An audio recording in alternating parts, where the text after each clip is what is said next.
Good afternoon, my friend. Good afternoon. I've been playing with dials and moving cords and unplugging stuff and everything else I'm not supposed to be doing. So thank you, Sasha, for the audio check. Appreciate it. So today's video, profound. We have a lot of ground to cover, so I've got no time to waste. Got plenty of people already in the chat. Anybody misses the beginning, they can just catch up later. Don't have very many announcements. Woodworker sent me this. It's absolutely amazing. I don't know how the hell some of these wood cuts are paper thin. I understand how it's done, but to actually see it so meticulous, this is one piece of wood. It's amazing. Absolutely amazing. Yeah. Nice card, too. I like that black card.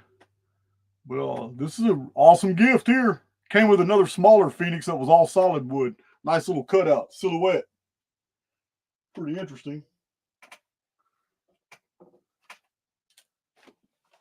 I still got to read my David Grant and John Levy books and my Pierre Sabac books. I read those type of books mainly when I'm traveling. I'll get to them. Somebody sent me a Alex Tsakiris book, Why AI. So we'll check this out. You know AI is going to get my... Thank you, Robert Seals. You know that's going to get my attention. Big John and I took about 30, 35, almost 40 packages to the post office yesterday. We have 12 packages going out to either today or tomorrow. These are for all those who won the raffles, 12 people.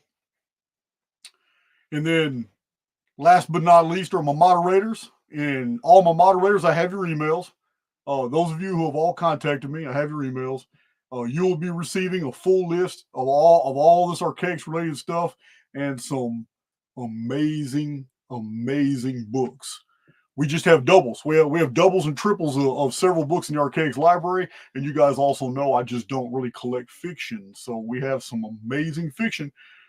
As we traveled to North Carolina, I came across several deals, and I just went ahead and scooped up a whole bunch of books. You guys saw my trips in San Diego, New Mexico, through Arizona. I hit all the antique shops, and many times I bought deals. I went to estate sales, people clearing out stuff, and a lot of times I just, you know what, I took everything they gave me, even though I was only trying to buy certain volumes.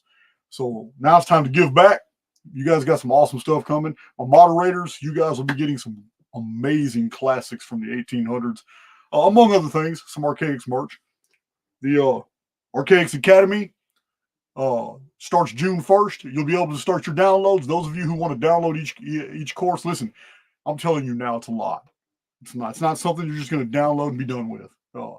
Every single course is going to be packed to the point where you have the information I have on any topic that's in the academy. So you're going to have a lot per download. It's a lot. You're not just going to sit here and download a whole bunch of them and finish them, because I'm telling you now, I will be testing you. Archaix Academy, we will be having Zoom calls, and you will be tested. So if you just want to learn information, and you're not trying to go for a bachelor's or a master's, I get that. I understand. But those who are trying to go for the gusto, we only minted 300 Archaix coins. You guys have seen these coins before.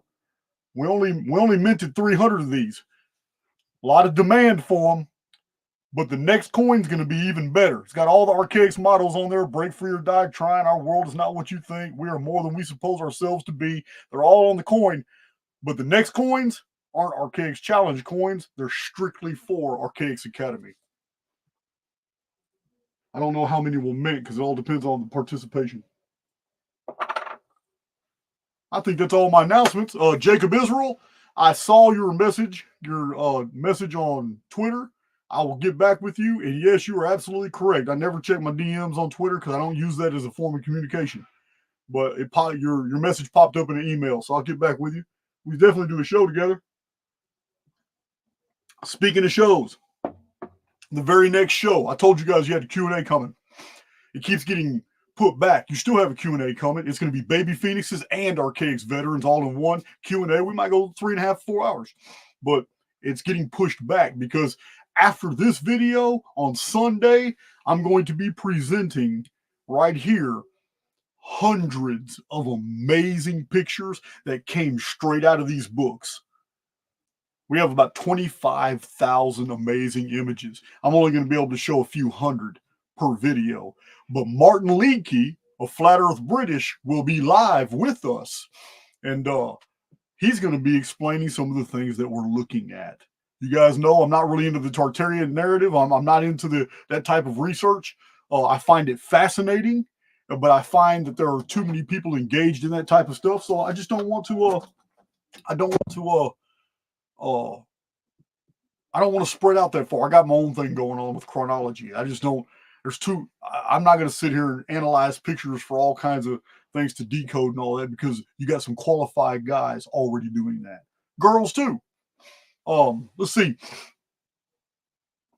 Archaix Academy. I think I got everything. May 11th, meet us in Tampa. Yeah, we'll take cash at the door. We always take cash at the door, but you got to be careful with that. San Diego, we had a full house. We were not expecting that many people to show up in San Diego, and we were allowed to let a few extra people in in the venue. Those people were pretty cool that we rented the building from. It was an old 1950s theater. I don't know about Tampa. A lot of tickets have already sold. We still got some more left. Still got some seating arrangements left. We're gonna have a blast in Florida after the 8 or 9 hours meetup. We're all gonna go, or those who want to, we're all gonna go somewhere late at night to a restaurant or some type of open venue. We've already been given suggestions by locals that could host a lot of people. So 10 minutes of announcements is enough. Let's get to it. Thank you guys for joining me.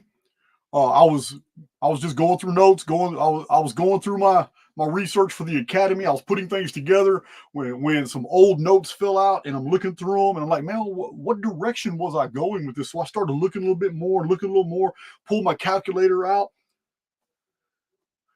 I forget the things I research. So sometimes I'm on something, and it's so profound that I understand at that time that this is deep. I need to put it aside because it needs more attention than I'm willing to give it right now. And evidently, this is one of those times. I shelved all this and I put it aside.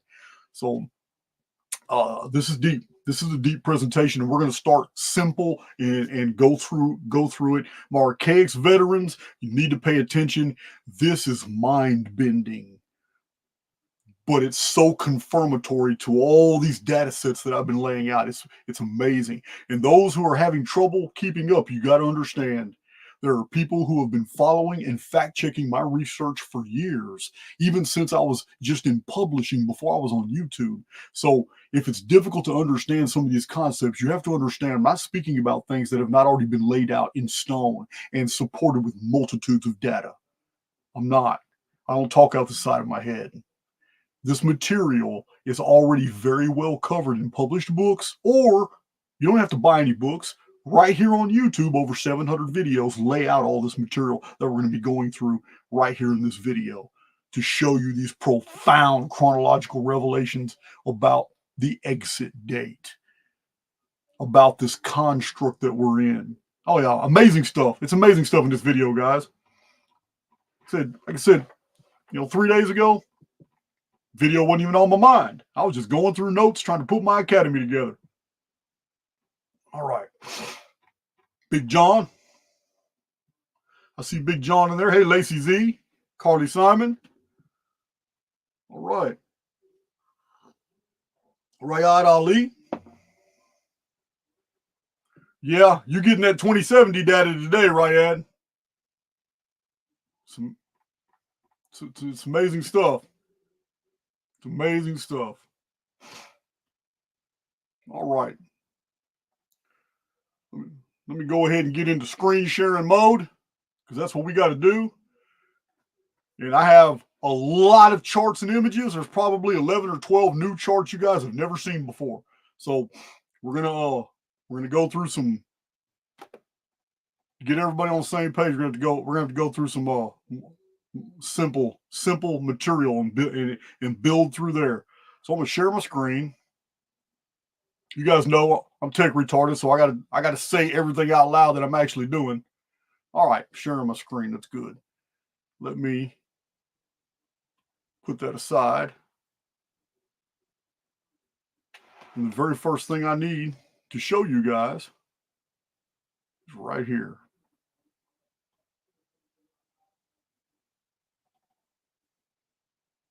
All right. I know you guys can see this.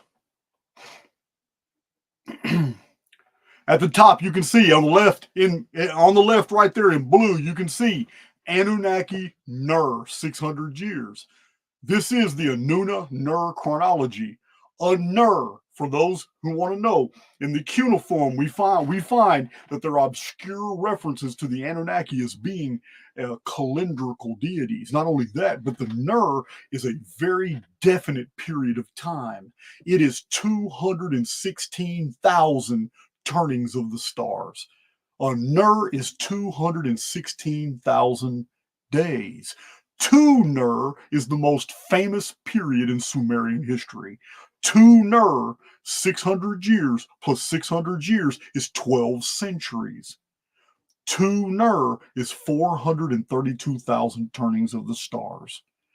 This is what we find over and over and over in cuneiform texts that are describing the arrival of the gods, the Anunna.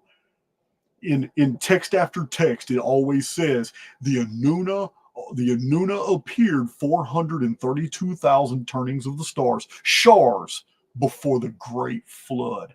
This is Tu Nur. It is 600 years plus 600 years. The Anunnaki Nur system is remembered in ancient legends and traditions as the Great Year system. We also find references to it in the writings of Josephus, who called it the Great Year and even named it as a 600-year period. So this is also the Great Year of the Sumerian sexagesimal system, which is based off of 600s years of 60-year periods and 6-year periods. The Nur system begins 5239 BC, and it counts down 600 years down this column. Now, I've already got books and videos that describe the events that happened in these years. I just need you on the same page of what we're talking about here. 600 years into that calendar was 4639 BC, right there. 600 years later is 4039 BC. My Archaix veterans know that is the capture flood. The capture flood happened in 4039. It was the first appearance of the moon. 3439 BC is 600 years later, or 216,000 days after the moon appeared. Now we have Enki appearing with 50 Anunna. This is the Gihon flood, when 1/3 of the population of Egypt was killed in flooding in a disaster. 3439 BC. 2839 BC. In the biblical narrative, this is the exact date of the birth of Noah. Noah was born 600 years after the gods appeared, but he was also born 600 years before the Great Flood. Here's the Great Flood. All Archaix veterans know that number, 2239 BC. It is the 1656th year of the pre-flood world. That's the Typhon count. That's the Phoenix calendar. 600 years later is 1639 BC. 1639 BC begins history of Jacob. We're going to get to that. Here's David. Here's the Parthenon. Here's the great dearth of Europe and the vanishing of the Dacians.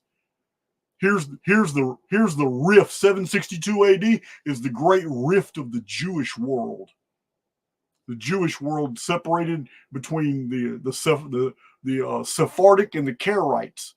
It's called the Karaite Rebellion. It's right here in 1362. The Vikings and the Goths surveyed all of North America, and they left the Kensington runestone.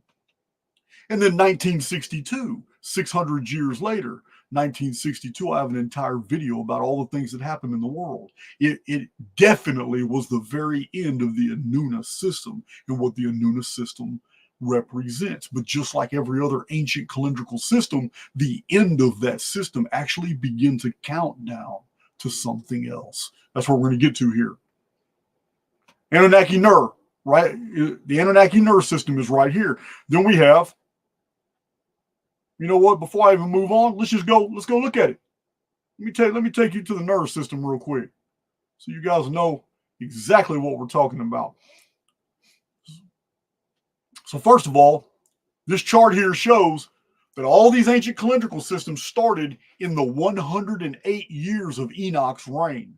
Right here, we have the Mayan Itza Temple of the Cross calendar. We have the Mayan Long Count calendar. That's 3121 BC, 3113 BC, 3102 BC. This is like a 10-year-old chart. It's wrong. It's supposed to say 3103 BC.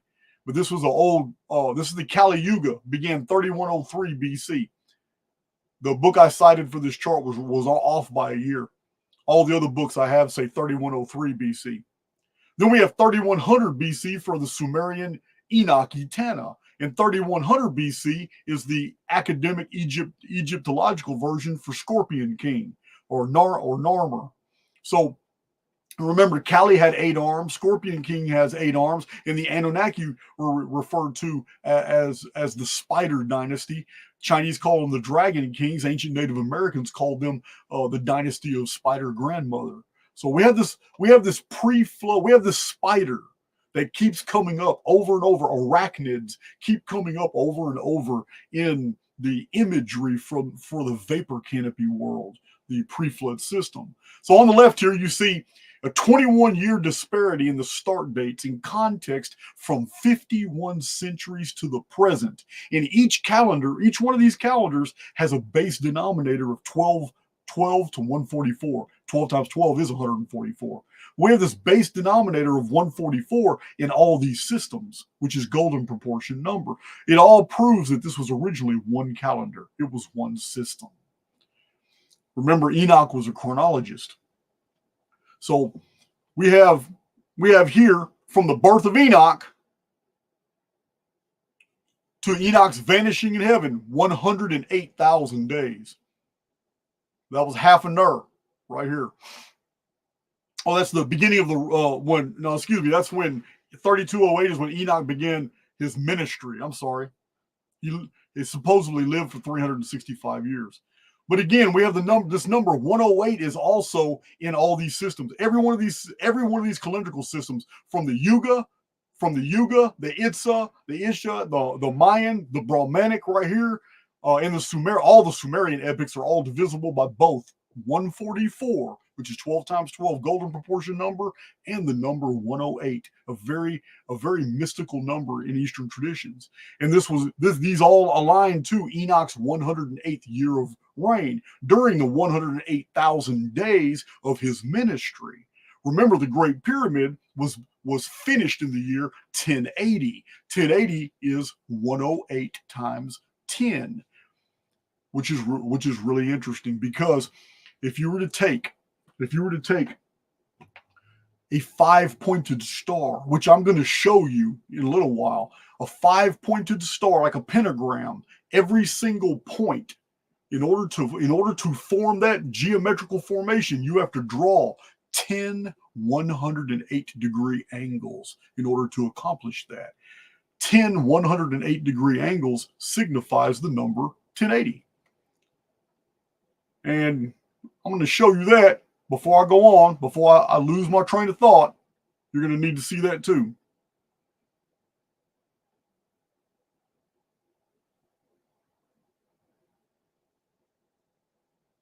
I got so many files open. Sorry about that. I got a lot to share. I got so many files open, and okay, I'm in the file I'm supposed to be in. We go back here. Let me show you what I'm talking about so you'll understand what I'm saying. All right. So this is the Sumerian Dingir, symbol for God. It's also the symbol for, you know it is the pentagram, but it's also the symbol for Shar. If you were to take these 5 points, which this right here is in 2 dimensions. If you were to take this right here and render it into a 3-dimensional form, you could make a prism. You could easily make a prism. Four points on the bottom and 1 at the top is what you can make out of that pentagram. This is a 5x8 triangle producing the 52-degree angle. This is Stonehenge. Stonehenge shows the Sumerian Arab, but I think I probably got the wrong illustration here. There it is. That's what I'm looking for. That's what I'm looking for. Well, I guess I already showed it to you. Yeah, this is 5-point geometry right here. It forms a pyramid, just like this. And if you were to measure the angles to make this pentagram, every angle here is 108 degrees, and there's 10 of them. 10 times 108 is 1080. Now, from Archaix veterans, you already know we've got an Egyptian coffin text that perfectly identifies the great building let down from heaven that was put in the desert. In coffin text spell 1080. We got the 10,800 bricks of the altar of Agni. We have the Great Pyramid in the book of Isaiah, chapter 19, called an altar in the midst of the land of Egypt. You guys have seen all that data. That's in my Great Pyramid playlist. Let's see. That was a pyramid. So back to the 600-year period.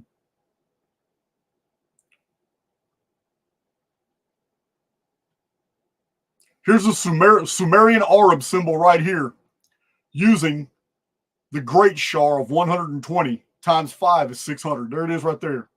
You can see it. I drew this probably 15 years ago. There is 5 Nur. 5 Nur is 3,000 years. This is the exact 3,000 years from the beginning of the calendar I just shared with you, the Anunna system of 600-year periods. The Anunnaki Nur chronology is precisely 3,000 years from 5239 BC to the Great Flood of Noah in 2239 BC. It's 5 epochs of 600 years right here.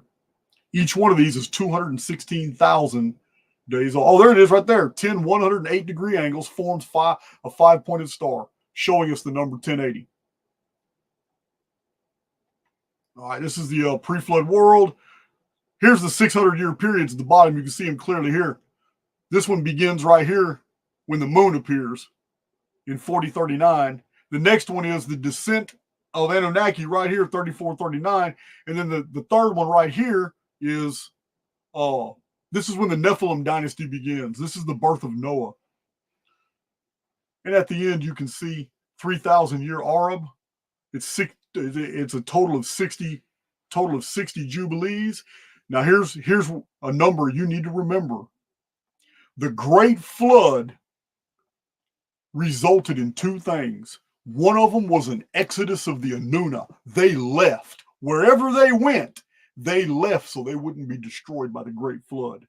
It was in the year 2070 of the Phoenix chronology. This is it right here. The Great Flood destroyed most of the people on the surface world. The Anunna departed. They made their exodus. That's the year 2070. Remember that number. All right, so these are all, in the beginning of this chart is 5239 BC. And here's the Anunna chronology. Starting in 5239 BC right there, the Nemesis Cataclysm. Right here. I'm not going to go into a lot of details. This is what my channel's about. On the bottom right, you see a Nur is 216,000 days. Enoch reigned 300 years or 108,000 days. So the black represented here on the left. On the bottom, it says black. The dates 5239, 4639, 4039, 3439, and 2239 BC concern appearances of Nemesis X object right here. That's what all these black ones are, and these are all on the 600-year period. This is independent of the Nemesis X timeline. its periodicity is totally different. We're going to share that one in a moment. But every 600 years, something major has happened in the world. Right here, 5239 BC was the Nemesis Cataclysm that started all these other calendars. 4639 was our own world adopting the diurnal system. Up until this point, for some reason, half of our world was sunlight, like a desert world for all year round. And all year around, the other half of our world was cold and dark. Our world rolled just like the moon does today. So, whole sky rolled. 4639, our world suddenly started moving under the diurnal system, day and night. We didn't have that. We didn't have day and night up until this point. It was the result of a cataclysm 600 years earlier called the Nemesis Cataclysm. In the 600th year after this was 4039, when it's called the Capture Flood. I got several videos about this incident when such as Velikovsky and Hans Horberger and Hans Bellamy describe these pre-Selenites, traditions of people who remembered a time when the moon was not in the sky. This is in the traditional record. So 4039 would be the appearance of Luna. 600 years later is the Gihon flood. It is the appearance of Enki. Enki brings the Anunna. This is exactly 432,000 shars before the Great Flood, or 12 centuries. 600 years plus 600 years. 2839 BC, 600 years later, is the first year of the oppression. This is the Nephilim dynasty. Noah is born, his birth signaling the appearance of a new race, of heroes, of a huge people. These are the descendants of the Anunna and the daughters of men, right here. I am not inferring they are aliens. There's no ancient aliens anywhere in this narrative at all. These are two different races that have merged to create a hybrid race that is now able to survive on the surface. 600 years after the birth of Noah, we know the biblical narrative is 2239 BC. It's the Typhon flood. This is the Phoenix. It causes the collapse of the vapor canopy. 600 years after that, we have 1639 BC. In the book of Jasher and in the Genesis narrative, 1639 BC, Israel dies. This is Jacob in Egypt. He passes the prophetic blessings to Ephraim and Manasseh, the descendants of Enoch, Enki. Now, the references to Ephraim and Manasseh are of Israel in the prophetic sense. Israel in the last days is called the tribe of adoption. It is not by bloodline. It is not by pedigree. It is by faith. This is the message in the names of the sons of Israel. 1639 BC is on this deal. There's a huge shift here in the Anunna timeline. There's a major shift from epic cataclysmic episodes. Now the shift becomes focused on a people and concepts that unfold afterward. Because 600 years after 1639 BC is 1039 BC, the exact year that the giant slayer David is born, who later becomes king of Israel. I am not promoting these as being factual. This is all background programming in the sim we're in right now. Something wanted us to believe history unfolded in this way. 600 years later is 439 BC. The Titanomachy is sculpted on the Parthenon, one of the most ancient and most legendary buildings ever. It is dedicated in this year of 439. It is the history of the gods, or the Anunna. The Titanomachy is the war of the Titans and giants, sculpted all over. On the Parthenon, hidden in the background, but noted by scholars, almost hidden, is Noah as Nereus, the old man of the sea, the father of the Nereids. The most ancient name for Noah preserved the Sumerian Anunna Ner of 600 years. His name is Ner Ruus. Eus is just the Greek suffix denoting a male personage. So all they did was take the Sumerian Ner and then turn around and turn it into a pronoun for the old man of the sea. 600 years later, it's 162 AD. A disease killed off whole communities from China to the provinces of the Roman Empire, initiating a dark age over the Eastern Hemisphere. 600 years after that, a major rift in the Jewish world. The Karaites split away. It is a sect of the Jewish world that is still exists today. It is quite populated.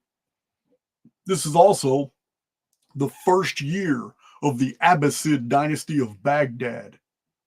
Baghdad is New Babylon. The old Babylon was already under the desert by this day.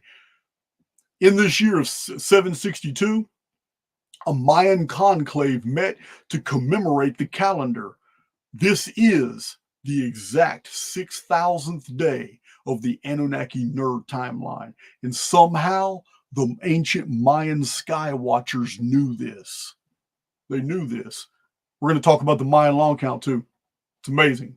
600 years later, in 1362, Europeans under King Magnus of Norway explored North America, leaving the Kensington rune stone. These are the descendants of the Anunna, discovering original Anunna homelands. Archaix veterans, you already know, when Sumer, Egypt, ancient India, and they were all founded, they were merely colonies of a super civilization that was somewhere else. And as I have shown, which was the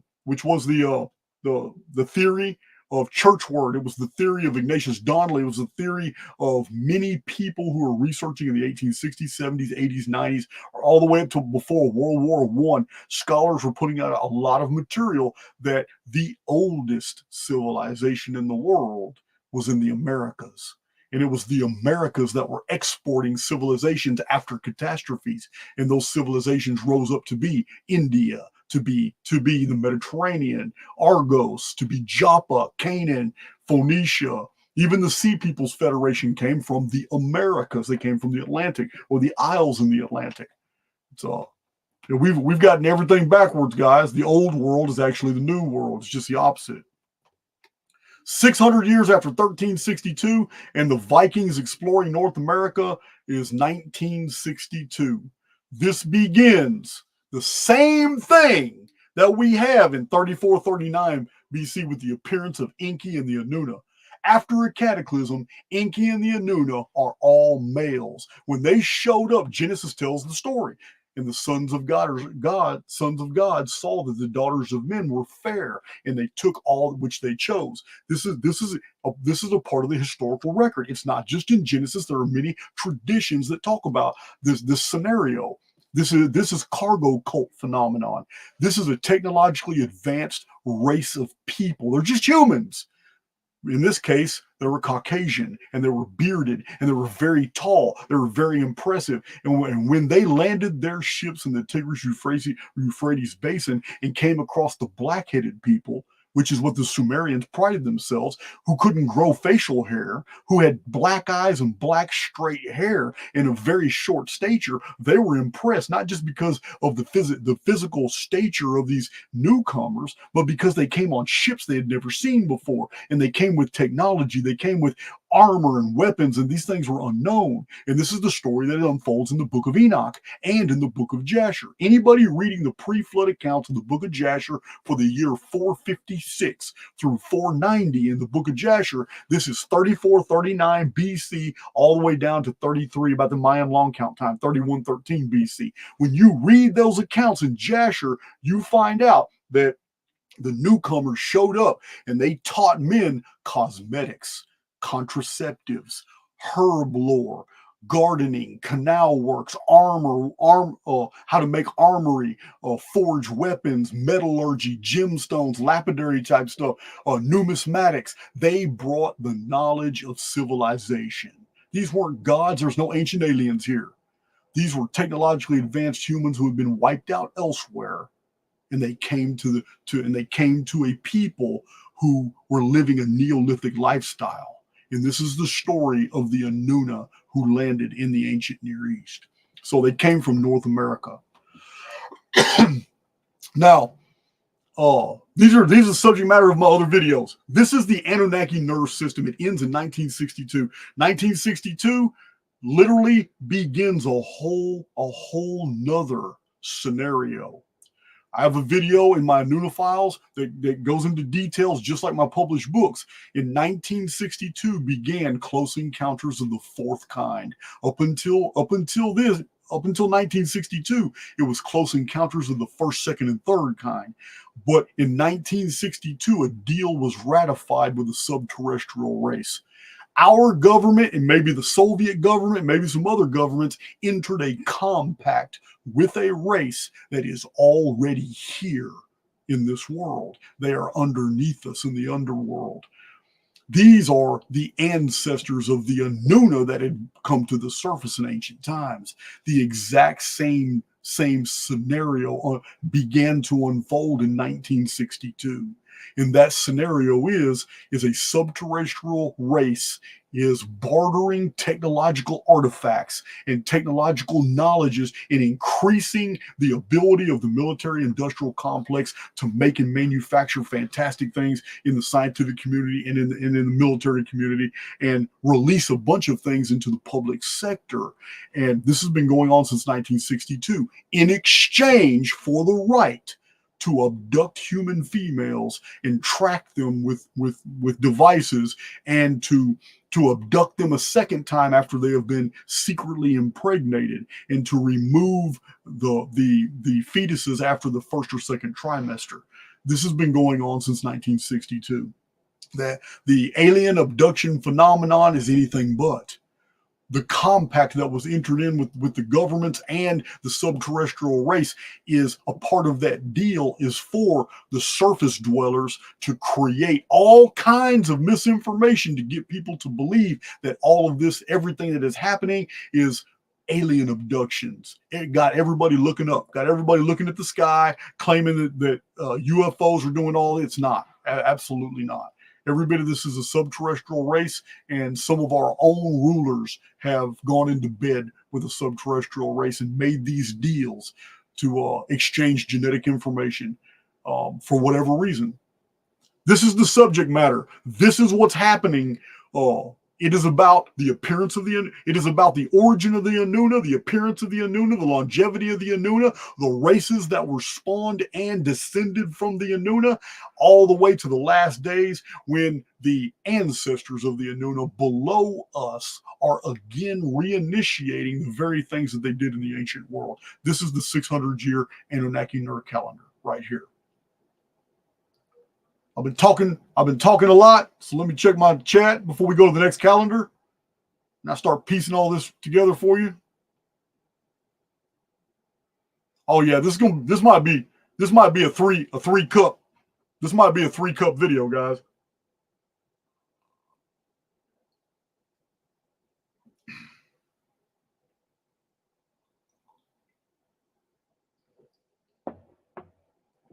All right. Yeah, I've got presentations too, guys, on the I've got some interesting presentations too on Dr. Roger Lear, who has made a career and become world famous for experiments on the implants that have been found in a bunch of females, and how he has broken up the membrane sacs and showed that they're biomechanical and that they even act with intelligence, and they even try to hide from his scalpel when he's trying to dig for them. Yeah, it's crazy, guys. It's technologically advanced, has nothing to do with aliens. It has everything to do with the species that's been here all along. Thank you, Meryl. Good to see you. All right, let's get back into it. So I do want to show you this. This is Chronicon. The link for Chronicon is in the description box with all my chart pack links. But this is Chronicon here. And just to give you an example, here's 5239 BC. Look at all this information from 5239 BC right here. I need to blow this up somehow. How do I do that? Yeah. Let me go to a more recognizable. There's 46. There's so many dates here. 4309 BC. That's the beginning of the Phoenix chronology. Everything. Look, it just goes on, guys. This is all one date. All the story. Look at this. Look at this. Just one date produced what? 38 sources. These are all the different books I had to read just to put that one date together. Just to show you guys, we have a phenomenal amount of historical data available to us. A lot. We've got a lot, guys. Don't think we don't. Look, this is 4039. This is captured flood right here. 4039 BC. Right here. Huge amount of data for when the moon appeared. There's 3895 BC on Chronicon. This is 1656 years before the flood. 144 years after the capture of Luna. This is the Adam and Eve reset right here. When the Phoenix totally destroyed the world, the book of Genesis describes a renovation, not an original creation. It's all in here. Translators' notes from different scholars are all in here showing you how to break this down. It's amazing. So I'm just scrolling down here to the, there it is, 3439 BC, right here. 3439 BC is amazing. 1,200 years before the flood is 2 Ner. 600 years plus 600 years. It is 18 centuries after the Nemesis Cataclysm, which is 600 plus 600 plus 600. It is 600 years since the capture of Luna. Here it is. Nemesis X object completes its 972-year orbit. Here it is. Gihon flood. 1/3 of the world is killed. Here's Moses Maimonides giving us the history of this period. Here's an ancient Greek text concerning the Anadoti. Sounds just like the Anunnaki and is described by them. In the Holy Tablets, the Sumerian and Babylonian text. Here's cuneiform writings that talk about an obscure 60-year period, which is how long. Remember, guys, I told you, the Nemesis X object hangs in the sky for 60 years. Then it's gone. And I show you each 60-year period that has been here. Ties in with Sodom and Gomorrah, all these things. Zechariah Sitchin has some good things to say about it, although I corrected his chronology. Yeah, all this. He said, when Enki approached the shoreline, Enki wrote in the cuneiform text, when I approached the earth, he means the shoreline, there was much flooding. This is exactly what the book of Jasher says. It says, in the same year, 456 a.m. or 3439 BC, the entire area was flooded. 1/3 of humanity died. This is when the Watchers appeared. This is when the Anunna appeared. This is when Enki appeared. And the cuneiform text of Enki even confirms that. Says when he arrived, he saw much flooding. It's right here. Remember, Thor Heyerdahl, Lenormand, all the old Sumerian scholars they tell you straight up. They say that it's misinformation that the Sumerians descended from the heavens. They did not. They descended from a mountain. 1962, the end of the Anunnaki nerve system. What happened? Cheyenne Mountain was finished. The largest underground facility linked to other underground biospheres the world has ever seen. It's in the United States. Construction was completed in 1962. Same thing as 3439 BC. Told you guys, when they came up from the underworld, first thing they did was establish their Edens, walled enclosures that were connected to cities in the underworld. This is what we have with the Derinkuyu sites in Turkey.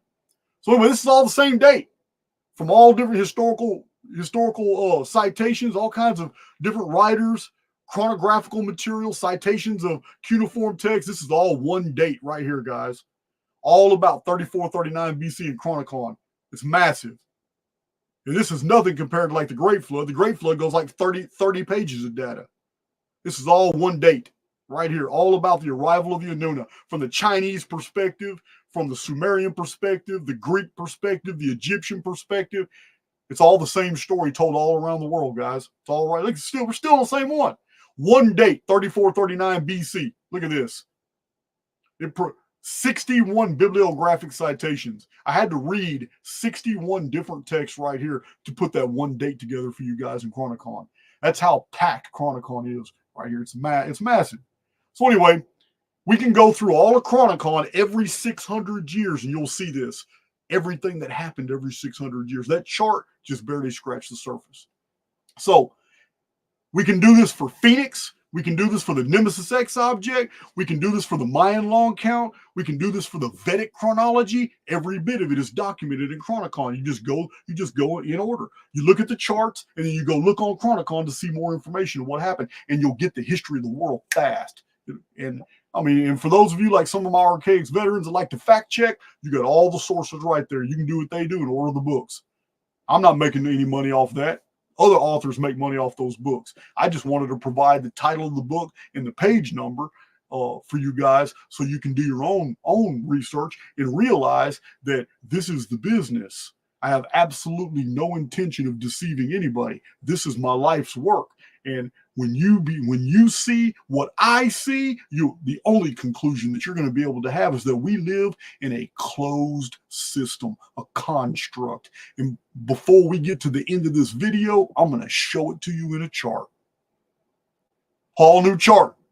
So we're done with the Anunna system. Let's get out of there. Check my chat. We're going straight into the Nemesis X system now. Nemesis X chronology now.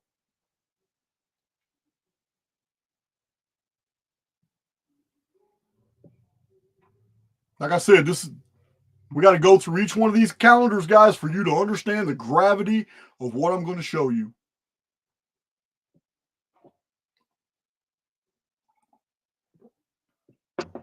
Cool. Everything looks good. Going back in. So as we saw earlier, we're going to go a little faster now, so I'm not going to show you Chronicon every time. You can go through Chronicon yourself. If you want to order it, you can do all that yourself. I know hundreds of you already got it, and many of you have already printed it up and put it in binders like I did. So much easier to turn the pages. But here's the Phoenix cycle of 552 years. The ancients, as I've shown, knew of this cycle. They feared this cycle. They knew that these were the most important dates of the Phoenix phenomenon. These were critical. The very first one is 3895 BC. It is literally the end of a world. It is called the Adam and Eve Genesis reset. This is when Phoenix appeared and ended an epic so final that the survivors actually believed it was a new heavens and a new earth. This is why Genesis picks up Adam and Eve and describes it as a creation. But the translators are baffled by several different passages in Genesis, and other translators have come out and basically said, well, this isn't an original creation. There's a vast destruction described here, and this is a renovation. And the renovation was borrowed from the Babylonian Enuma Elish tablets. This is what we got, the 7 tablets of creation. So we have these 552-year periods. And in Chronicon, you can see what happened in each one of these periods. Some of y'all know automatically. You know that this is during the 2791 was during the reign. It's an important event during the reign of the 7 kings of Sumer. 2239 BC is the date of the Great Flood. 1687 BC, I've got 5 videos in a series called the Ogaigian Deluge that describe what happened to our world just on that one date, 1687 BC. This one date, 1687 BC, the Ogaigian flood, literally answers about 95% of all the mysteries of the ancient world. All the Technolithic, post-Technolithic, and Heliolithic architecture, megalithic blocks, buried cities and civilizations that everybody's showing pictures of and theorizing about and doing measurements of all over Twitter and YouTube and Facebook and all these published books. 95% of all the ancient structures in the world derived from this destruction, 1687 BC. Those 5 videos, I go through them all. It's very compelling. There are common denominators that fit with 1687 BC that don't fit with any other destruction we've ever seen. It's pretty. There's my word. It's pretty harrowing.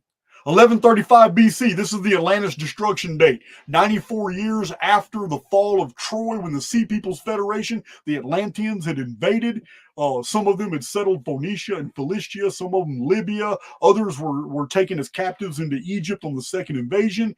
Many of the Sea Peoples Federation became like the inhabitants of Nicomedes, of Ugarit, and later became the Nicomedeans of Turkey, and later Phrygia. These people had come from the Americas. They had invaded and they got stranded here because of a disaster, a cataclysm. But they succeeded in destroying Troy, and they had completely collapsed the entire Hittite Empire. 1135 BC, sun darkening of the Phoenix was also the destruction of Atlantis. This is the 12th century BC. 583 BC, Thales of Miletus predicts the darkening of the sun, and we know it wasn't the moon that darkened the sun. They already knew. Herodotus was writing about eclipses in 450 BC, describing all the eclipses that were known from the ancient Persian Achaemenid dynasty, and none of this in 583 BC was described as an eclipse by the moon, which would have not done what it did. 583 BC started the Pythian calendar. Ancient Greek oracles were already operating on an Olympiad system, and then suddenly something happened to the sky where the Greek oracles all changed their calendar systems in 582 BC after this event. Japan also changed all their whole way of viewing time and created something called the Nihon Shoki. This is also 583 BC.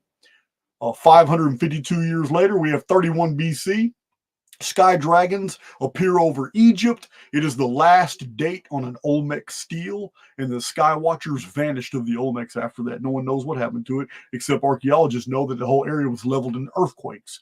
31 BC is the Battle of Actium. During the Battle of Actium was a Roman civil war between Antony and Cleopatra. Octavian was fighting against them, and during the naval battle of Actium, one of the worst earthquakes that ever afflicted Jerusalem happened, and the earthquake shocks were felt as far as Olympia in Greece. 31 BC. That was Phoenix phenomenon date.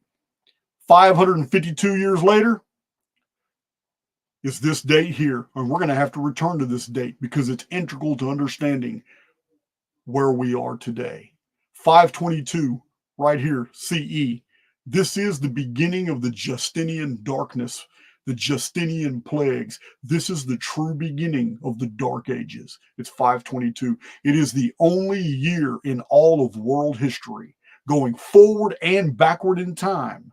It is the only year in all of world history that the Phoenix phenomenon and the Nemesis X object visited in the same year. There is no other. I'm going to show you a chart. We can go 10,000 years into the past, and they never align. We can go thousands, 5 or 6. I only went 5,000 years, but I can go beyond. I just ran out of chart. But we can go 5,000 years into the future. And there's never a time when the Nemesis X object and the Phoenix phenomenon ever transect in the same year. Never happens. This is the only year, 522. It's also the origin of the very calendar you and I are in today. We are inside the Anno Domini calendar. We're going to get back to that. 1074, you can look in Chronicon to see what happened in 1074, 1626, 1626 right here, and then the very end of the Phoenix cycle system is 2178. That's the year 2178. So let's go look at it. So you just saw in a list what it looks like, but I need to show you what it looks like on a chart. Here's the Phoenix cycle system. You see on the far left, Genesis 1, New Heavens, New Earth, Vapor Canopy, 3895 BC. It's year one of this system. 1656 years. Right there. 1656 years is the length of the pre-flood world, which is 552 times 3. Then it's just 552 years right here to the Ogygian deluge. There's 552 years between these two great floods. The great flood of Noah in 2239 and the Ogygian deluge in 1687 BC. separated by 552 years, which begins another 1656 years, 552 times 3, all the way to 31 BC. The total ruin of the Americas and sky dragons fighting over Egypt, raining drops of blood from the sky during the Battle of Actium, with major earthquakes afflicted Greece and Judea. 31 BC. 552-year period, again, to the Anno Domini reset, Dark Age begun 522 AD, which is again 1656 years, 552 times 3 years to the total absolute end. You guys know I've already told you about it in prior videos. This is simulacrum collapse, 2178. Don't take my word for it. Let's progress through this video and see what we see. 2178 is the sum of the Phoenix. Remember what the theme of the Phoenix is. What happens? Those of you who have watched my 1902 videos, those of you who have watched all my videos on the Phoenix phenomenon, what is the major theme? It's not just the sun going black, the moon turning red, red dust, red rain, red mud, fallout, buries whole civilizations. What are some of the other common denominators with the Phoenix phenomenon? One is the disappearing of populations.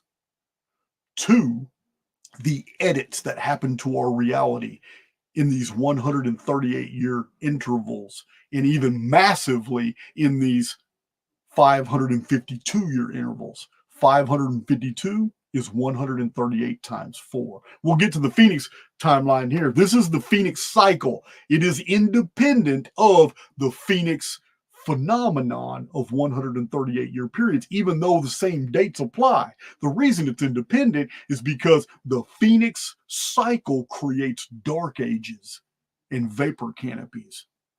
It's all right here. Collapses vapor canopies, but it creates dark ages and then collapses vapor canopies.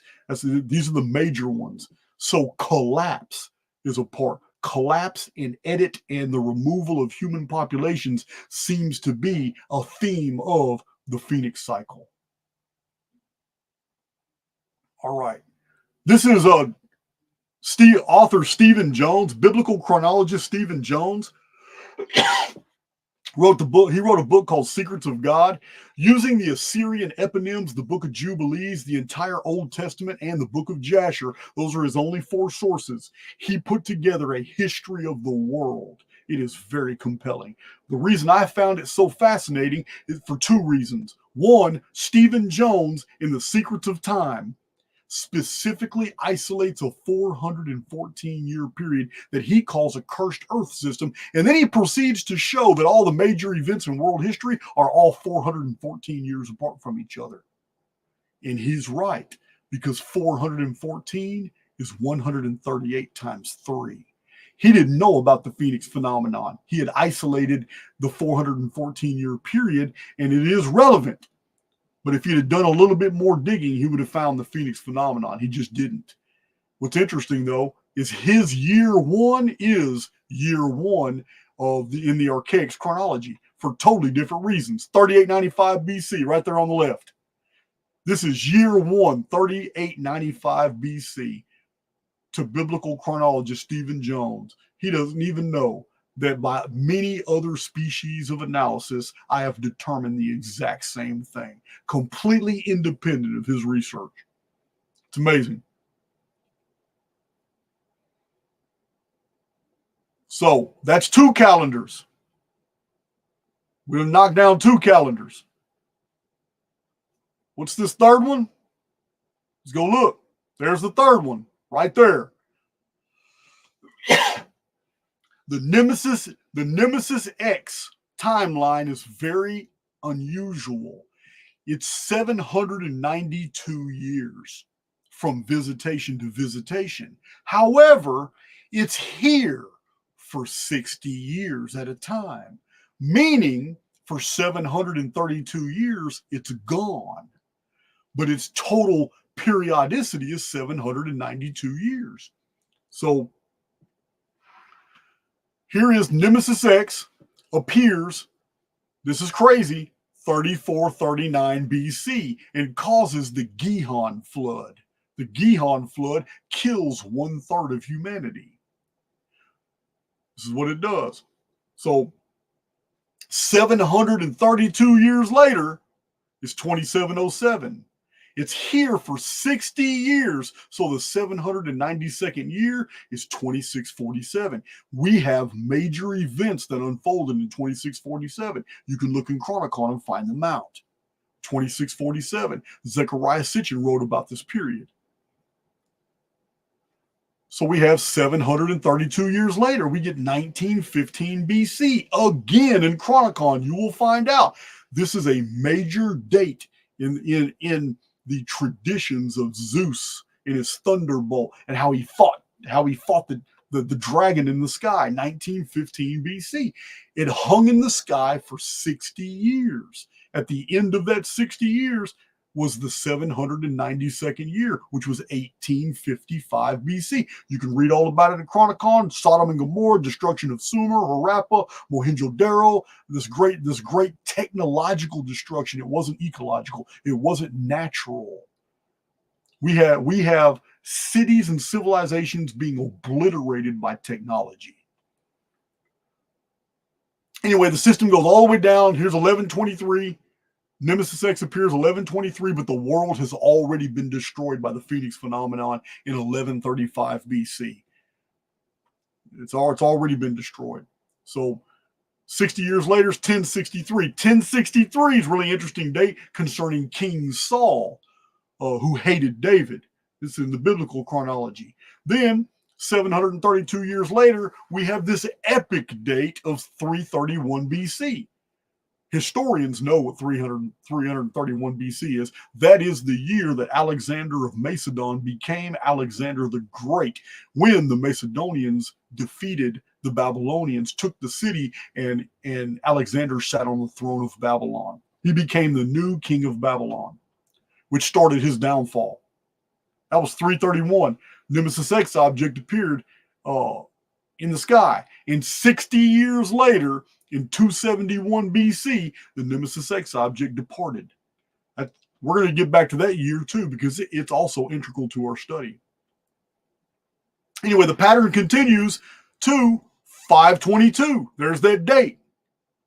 This obscure periodicity of 792 years produces 522 AD, the exact year of the Phoenix cycle. It is the only year in all world history where these two independent systems have a nexus point. It's the only, and I'm going to show you a chart where I actually show you the numbers of the dates going 10,000 years into the past and 5,000 years past 2178 to show you that not just these two calendars, but every calendar I'm mentioning, not one single, out of hundreds of dates in the past, hundreds of dates in the future, not one single calendrical system ever has a nexus point with any other system.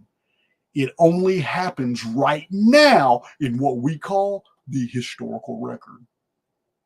We're in a closed system. Now, 1254, a lot of good history in Chronicon about that. 1314 was the giant black spear that was seen over Europe. Different historians call it the Black Comet. It was the period of history called the Seven Comets over Europe, and the seventh comet was a black comet. Other people described it as a black spear, similar to the spear that was seen over Nuremberg that we've seen in woodcuts in art from 1561. You guys have seen that. I've showed it on my channel multiple times. 1314, the Nemesis X object was documented and seen in that year. 732 years later, we get our date. You guys know it, 2046. 2046, the return of Nemesis X, 2046, the end of the Mayan long count. You know this date. I've got probably 30 videos about this date. 60 years to finish the 972-year periodicity of the Nemesis X object gives us this epic date. You guys know it. It is the 6,000th year, Annus Mundi. It is the 6,000th year, Anno Mundi, since 3895 BC, Adam and Eve reset. No, the world is not 6,000 years old. I'm not promoting that. This is a calendrical system that has been known since antiquity. This is 6,000 years after the Adam and Eve reset, which was a destruction of a previous society, a previous world, a previous civilization. The destruction was by Phoenix, and it was so complete that the survivors that we call Adam and Eve, the survivors, the Adamu in the cuneiform text, were convinced it was a new heavens and new earth. So that's the Nemesis X object. You can read all about it in Chronicon or watch my videos, and you'll find out more about it. That's a whole other calendar. And to be fair, I'll show you a chart on it. So we're all on the same page.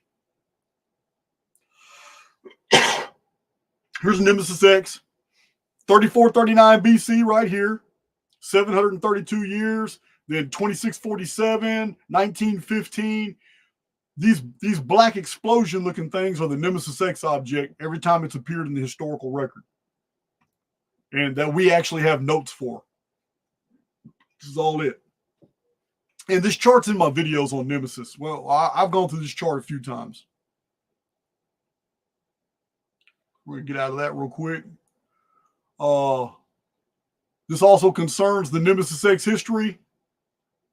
Here is, okay, so 2046 Annus Mundi is the year 1849 BC. This is the exact date that Elam, Mohenjo-Daro, Harappa, the Sumerian cities of Uruk, all the southern Sumerian cities were vaporized. The cities in the Genesis, Sodom and Gomorrah, Admah and Zeboam, were vaporized. The one city named Bela was actually spared. The small community of Bela wasn't harmed at all. That was in the year 2046 of the old world. But that calendar began in 3895 BC.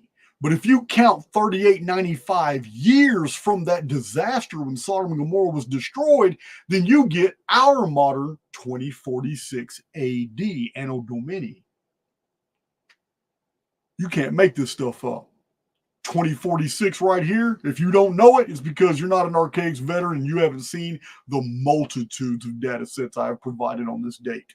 This is an epic destruction of the Western Hemisphere, right? 2046 right here. That's Nemesis X object. So having disclosed both of those calendars, the next calendar we're on is Phoenix right here. We can go through this fast. First of all, this is every 138 years of the Phoenix phenomenon right here. Now, this is every 138 years, which shows 1764 when astronomer Hoffman, I can show you the chart, 1902, 2040, and then it ends in 2178 right here. So let's look at the chart. This is a little bit different than the Phoenix cycle. The Phoenix phenomenon's every 138 years. Let's go to the Phoenix. Now, I have many different charts that show all the different particulars of the Phoenix phenomenon every 138 years. Yeah, I know some of my charts are old. They should be updated. I get it. But these charts are data packed. You can screenshot it here. You can see. We're not going to waste our time on it. This is not about these calendars per se. It's about my newest discoveries, tying them all together. This Archaix veterans already know all this data about all the Phoenix, what the Phoenix represents. There's a legend here on the left that shows you what each individual date was. So again, here's just a different way to look at the Phoenix. At the top, you have a description of the Phoenix, what the Phoenix is called in different civilizations. It's all here. The exact dates. Remember, in Archaix, we do not deal in approximates. We have exact dates and the sources to prove it, and we prove everything by calculator. So this is not all. Yeah, there's no wiggle room here. This is we don't take the liberties scientists do, giving ourselves 100 plus or minus a century. Yeah, I don't do any of that. The chronology is all about exactitude, and that's what we have. Again, here's more data. It's a bunch of different data. It's not the same stuff. It's the same dates, but it shows how it fits together differently. Epics and world history. A lot in this chart actually concerns a simulated construct. Shows you a lot of that in here. Yeah, this is just something. These are in my charts. You can probably screenshot that right there. It's a lot to take in. It's a lot. But if you were to look in, like, if you were to just flip through Chronicon going through this, it would help you put all this into perspective. All right, here's a clean one. Here's a clean chart for Phoenix phenomenon right here. Every 138 years, right there. 1764, 500,000 Europeans looked up and the sky darkened. Astronomer Hoffman just happened to be at the telescope studying sunspots when he saw an object cover 1/5 of the sun's surface. 1764. 1902, you guys already know. I got so many 1902 videos. Everything happened in 1902. And what's really interesting about it is people new to my channel don't have a clue what we're talking about. They just don't know. That's how amazing the establishment has been at scrubbing history. Yeah, you can't find these things out on the internet. You got to go to the original sources. You got to go to the books to find out what happened in 1902. That history has been scrubbed. So, that's a much better chart. So, moving right along, that's the Phoenix phenomenon every 138 years. Most of y'all already know that, though. And our last one on this chart was the Mayan long count Bactans. Here it is. The Mayan long count system began 3113 BC. It is a day count system just like the original Vedic, just like the original Sumerian Shar system. Here it is. It's all 144,000 days. How do we know they're a part of the original same system? Because the yugas are predicated off multiples of 108,000 days, 216,000 days.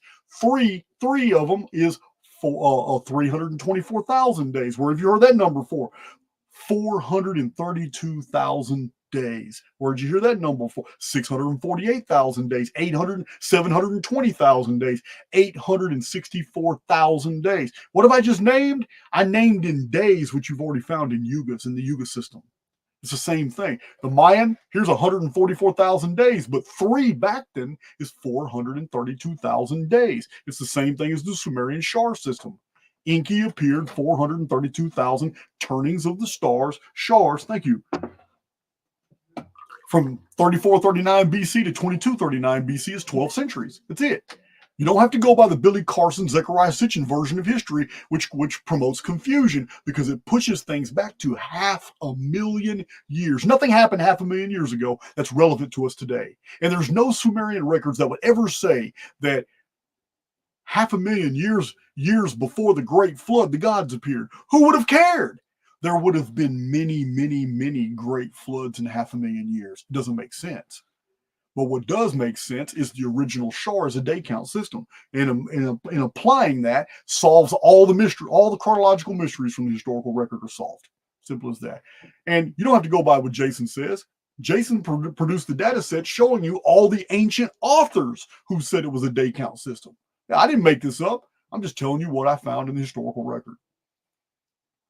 So here we have under the 360-day year, the Mayan long count was 400 years. 400. One Bactan was 144,000 days, but 144,000 days is 400 times 360. Until the year 713. We've already talked about this.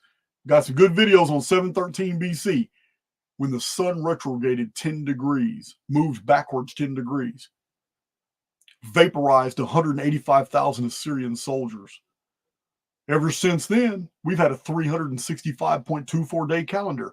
All the calendars in the world changed from this event. I have a video that shows you. It's amazing the data we have on this. All the civilizations in the world at the same time change their calendars. And when you adopt the new system, the Mayan day count system changes. It changes because a Bactan is no longer 400 years. It's now 394.2 years. It's still 144,000 days, but the number of years actually changes. And when you take that into consideration, this is why in 2009, when I wrote a book called Anunnaki Homeworld, and I informed my publisher, hey, you might want to check this out, because you got all these popular authors trying to doomsday, talking about what's going to happen in 2012. My book, Anunnaki Homeworld, right here, I'm showing you the math. Nothing's going to happen in 2012. 2012 is not the end of the Mayan long count. They made a critical mistake. Here's how you correct it. When I showed my publisher, he hurried up and published that book. It was released in 2011. Many of you have ordered and read it, but this is where I correct it. And when you correct the Mayan long count, it no longer ends at 2012. It can't end at 2012 because the Mayan mathematics, it goes by the old, what's called the calendar round. The scholars in 1952 and 1953 screwed up, and they assigned a 365.24 day to the entire Mayan long count, which was ridiculous. It's ridiculous because it creates a Mayan long count of 5,125 years. But that's not the original system. The original system was predicated only on 360 days a year, which makes it the perfect calendar round number. 5,200 years. The ancient Aztecs had the calendar round was 52 years. The Toltec histories on Babel, on the flood, the Tower of Babel, the flood, the giants, everything is in multiples of 52. It's called the calendar round. The ancient Native Americans actually have traditions of a tower being built after a flood. When did they say it happened? 520 years after the flood, the gods destroyed the tower of the giants. 520 is 52 times 10. Ancient American systems adopted the calendar round, which is the 52-year cycle system. The Maya cycle was exactly the calendar round, and the scholars effed it up. But I corrected it, and it shows that the Mayan long count ends in 2046. There's that number again. Same as the Nemesis X object, 2046, but it's also the same as some other things that we're going to show in this video. So that's the Mayan long system. Let's look at the Mayan calendar real quick. I know you guys can see that, and for those who can't order the charts, you're more than welcome to screenshot this. So we have the Mayan system counts down 13.0.0.0.0 right here to the next cataclysm. It is a day count system that is measuring time to when time collapses. You have to understand the Mayan calendar is attached to Mayan prophecy. There are two major prophecies attached to the Mayan calendar. Well, actually, there's three of them. In the Mayan traditions, at the end of the 13th Bacton, which happens in the 13th region of the world, the ancient world was subdivided in regions 1 through 12. The Americas are the 13th region. The Maya believed they lived above 13 underworlds. They believed they lived under 13 heavens. And at the end of the 13th age, a god named Balan Yakti would appear, and he would initiate the reign of the seven gods. This is Mayan prophecy.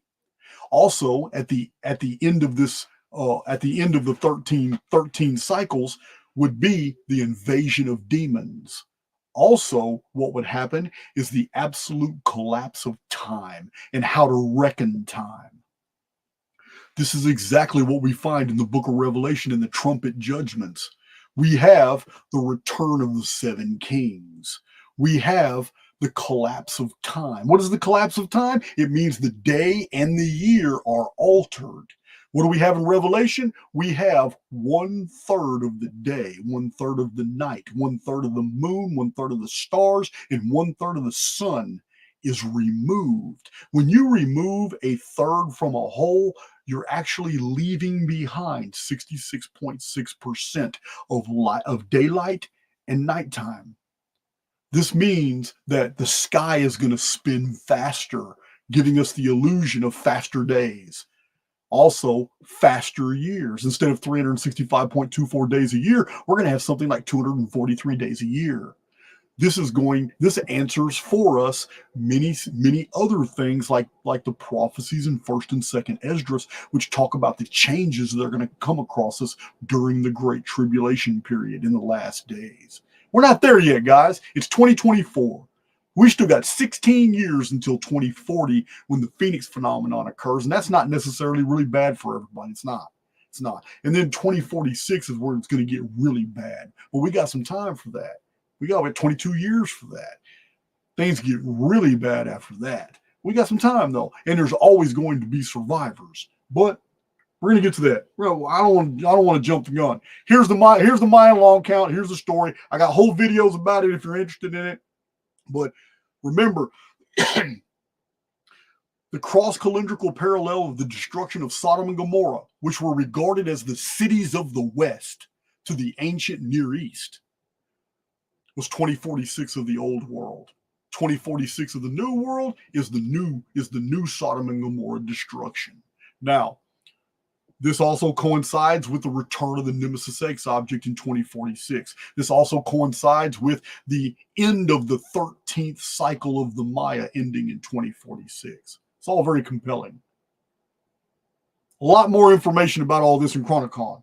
I'm really just reiterating these things from our Archaix veterans. A lot of you new to my channel are probably already lost. And I get it. I get it.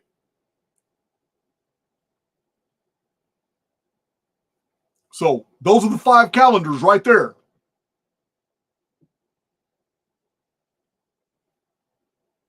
Here's the 5 calendars. Here's what you need to see. This is very important. This is why I color highlighted these years. These 5 chronologies isolate the most destructive dates in world history and our future in the construct. Let me reiterate. These 5 calendars I just shared with you that you can read all about in Chronicon, right here. You see the date for the Anunnaki Ner, 3439. The reason it's highlighted is because it shares a year date with a different calendrical system. The Anunnaki Ner 600 years isolates 3439 BC, but so does the Nemesis X timeline of 792 years. It too shares a year. It's 3439 BC. Therefore, we have a calendrical nexus. We have a bridge between 2 completely different calendrical systems this year. The next one is 2239 BC of the Anunnaki Ner, which is every 216,000 days, a Ner of 600 years. Isolates the year 2239 BC, which is the Great Flood of Noah. It is the 1656th year of the Genesis, the pre-flood world. 2239 BC, also on a completely independent system, the Phoenix cycle system, right here in the middle. The red shows you 2239 BC. 2 completely separate calendrical systems have a nexus point here, bridging these systems together. Again, 522, Phoenix cycle, 552 years, produces the year 522 AD, Common Era. This is the only year in all of world history, going back 10,000 years before the Phoenix cycle even began, and 5,000 years into the future, maybe 10,000, I just didn't look, into the future. Never again do these systems ever touch. And yet they do right here side by side. The Phoenix cycle system and the Nemesis X system both have 500, both joined at 522. The next calendrical nexus is 2046. Right here, 2046 of the Nemesis X system bridges with 2046 of the Mayan long count that I showed right here. And the Phoenix 138 bridges with the flood and the AD. But these are the 138 year periodicities, and it's still connected to the Phoenix cycle over here. So I didn't really want to draw attention to them. But we have all these systems bridged together, and this isn't the only connections they have, as I'm going to show you. So we have these 5 chronologies isolate the most destructive dates in all of world history and our future in the construct. As you noticed, 2040 is on the list for the Phoenix 138 year periods, but it's not on the list for the most destructive dates in world history. The most destructive dates that I have ever shown data for all throughout Chronicon are only those that appear in 2 or more calendars. You just saw them. 5239 BC, Nemesis Cataclysm, which began those systems. 3895 BC, Adam and Eve reset, began the Phoenix system. 3439 BC, the Gihon flood, Nemesis X. 2239 BC, the Typhon flood caused by Phoenix. 522. This is the date, 522 AD, that the Dark Ages began. This is the date that screws up so much history, so much.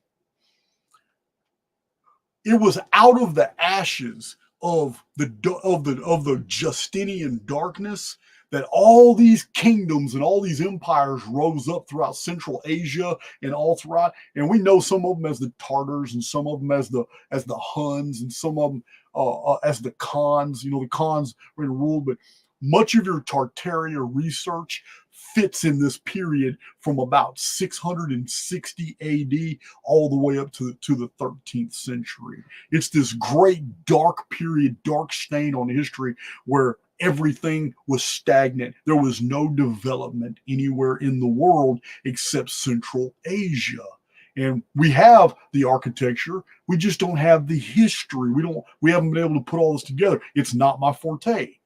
I'm just isolating that the Tartarian researchers are basically uncovering data about the post-Justinian darkness period, after the world was totally destroyed, and then one area of the world survived, and they had these amazing cities and architecture, but they were wiped out by a different cataclysm, probably around 1626.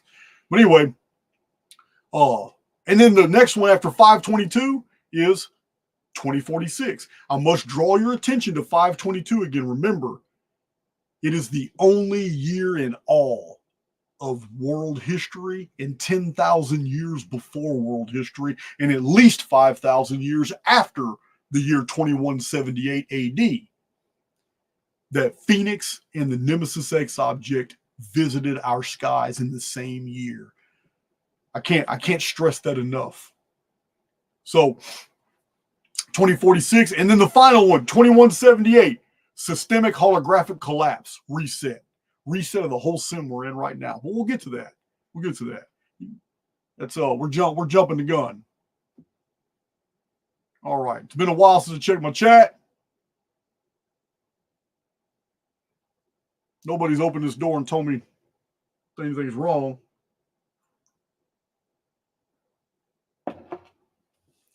All right, now, yeah, I can imagine 522 because I've read a lot of the records from the Justinian darkness, the Justinian plagues.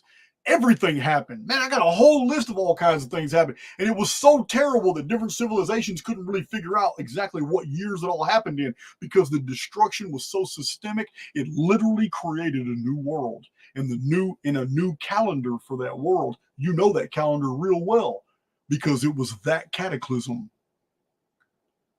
that created the very calendar that we go by today. The Anno Domini calendar doesn't go back to the times of Jesus. It's an ex post facto imposition. It was created in 526 to cover up what happened in 522. And I have the proof of this. Matter of fact, let me show you the video. I don't know why I keep trying to explain things to you guys. I'll just show you. Let me find this video real quick.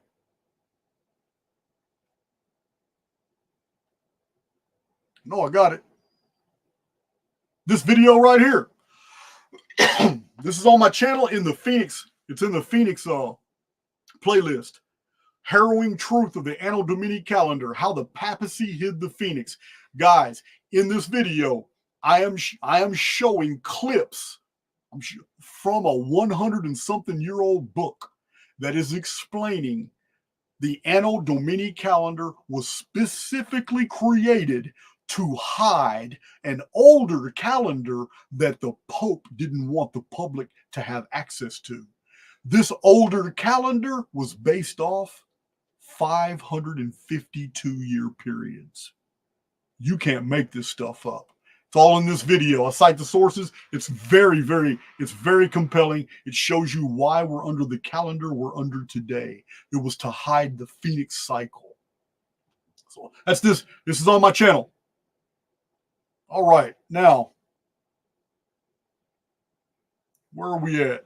So we've discussed the Ner, the Maya, Nemesis X, right? Okay, cool. I gotta be organized about this. I'm gonna get rid of that. I'm gonna get rid of that. I'm gonna get rid of that. Get rid of that. That frees my space up. Oh, and the Phoenix cycles. Get rid of that one. I'm so disorganized, guys. All right, so we've been through, I showed you that chart. Now let me go to this next one. That was 2. Again, same chart you just saw with the color code showing the links between independent systems, showing that these independent systems are actually just different facets of the same system. Here's what you need to see. Only year in all world history in the future that the Nemesis X object in the Phoenix visited is 522 Common Era AD. Nemesis X linked to the Mayan system, which ends in 2046. Now, Phoenix is linked to 2046 in 2 unique ways. Remember, Phoenix has nothing to do with 2046. Phoenix is all about 2040, the 6th seal. But as independent systems aren't really independent, are they? We've seen how they're actually conjoined, and where they join is the absolute worst cataclysms in world history. So here we find, studying these things holographically, look what we find. A, the ancient 360-day year changed in 713 BC. We've already been through all that. This concluded 6 Maya Bactans, or 864,000 days. Remember, 864,000 years, according to the Vedic system, well, is like the Darpa Yuga, or one of the Yuga ages. Now, this event was a change in the length of the year and counts 2760 years to December 2046 or January 2047. It's hard to determine. Let me reiterate. When the sun retrograded 10 degrees and changed the calendar from 360 days to 365.24 days, that started a countdown of 5 Phoenix cycles of 552 years. A totally independent system. 2,760 years to December 2046 or January 2047. So let's get it a little bit closer. Here's how we do that. Using the Phoenix system, 6 Phoenix cycles, 552 times 6 is 3,312 years. But when we render this into another dimension of arithmetic by dividing it by the golden proportion, known as phi, or 1.618, these 3,312 years of the Phoenix system becomes 2046.9. Get your calculators out and check my math. It's right there. Remember, if something is true, You're going to see it from multiple different mathematical vantage points. This is just the beginning, guys. We have absolute calendrical and mathematical proof here that the Phoenix system is indeed a part of the overall construct that is using these calendars as some type of control mechanism. It is the apparatus, it's the apparatus of that literally molds our world, our perception of history and the future, and the phenomena that we experience passing through the construct. Remember, 3 years ago, I began telling you guys that calendars confine us. All right. Let's see.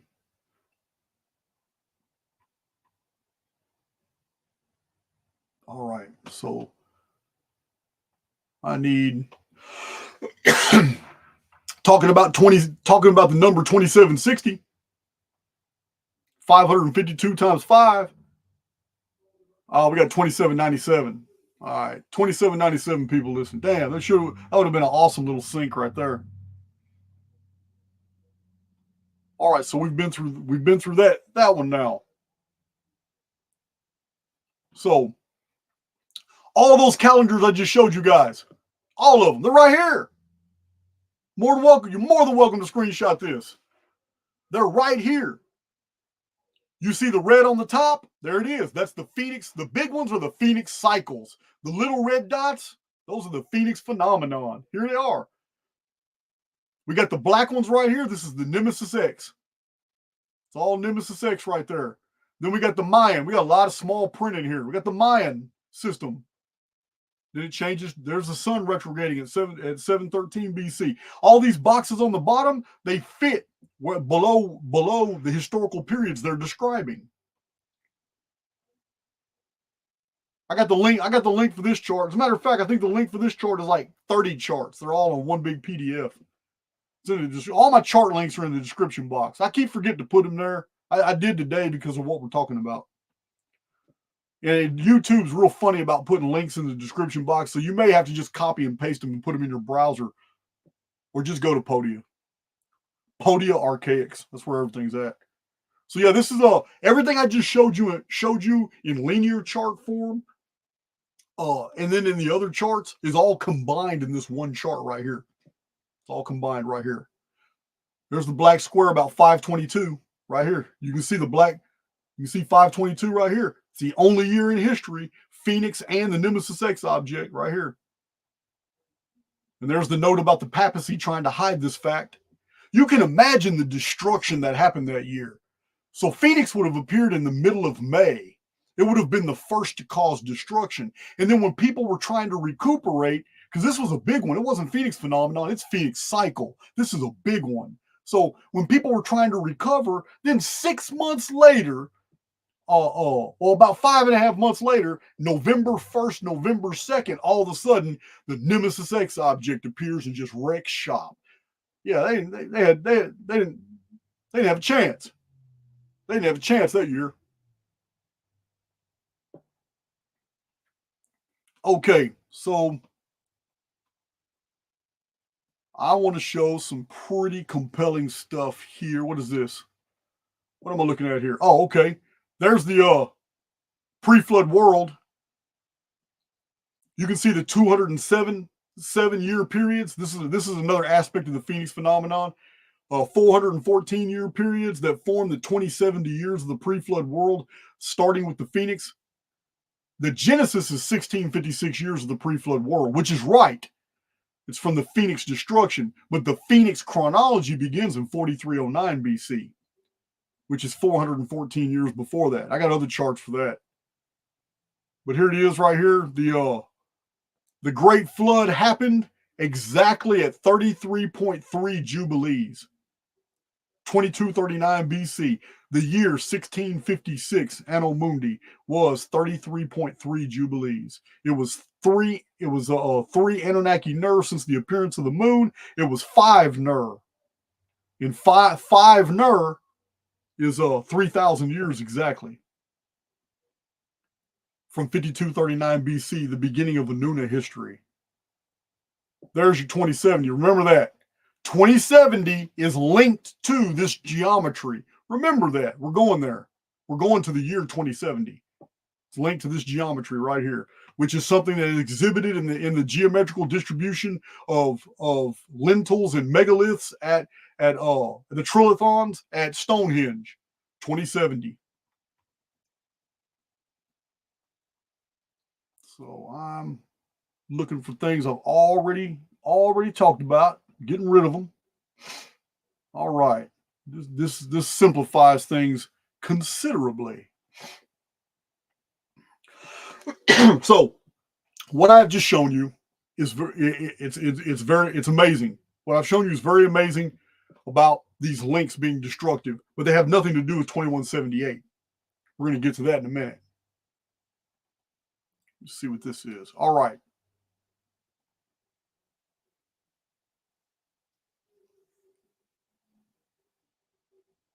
So this is a chart to show you, if we calculate, this is the calendars right here.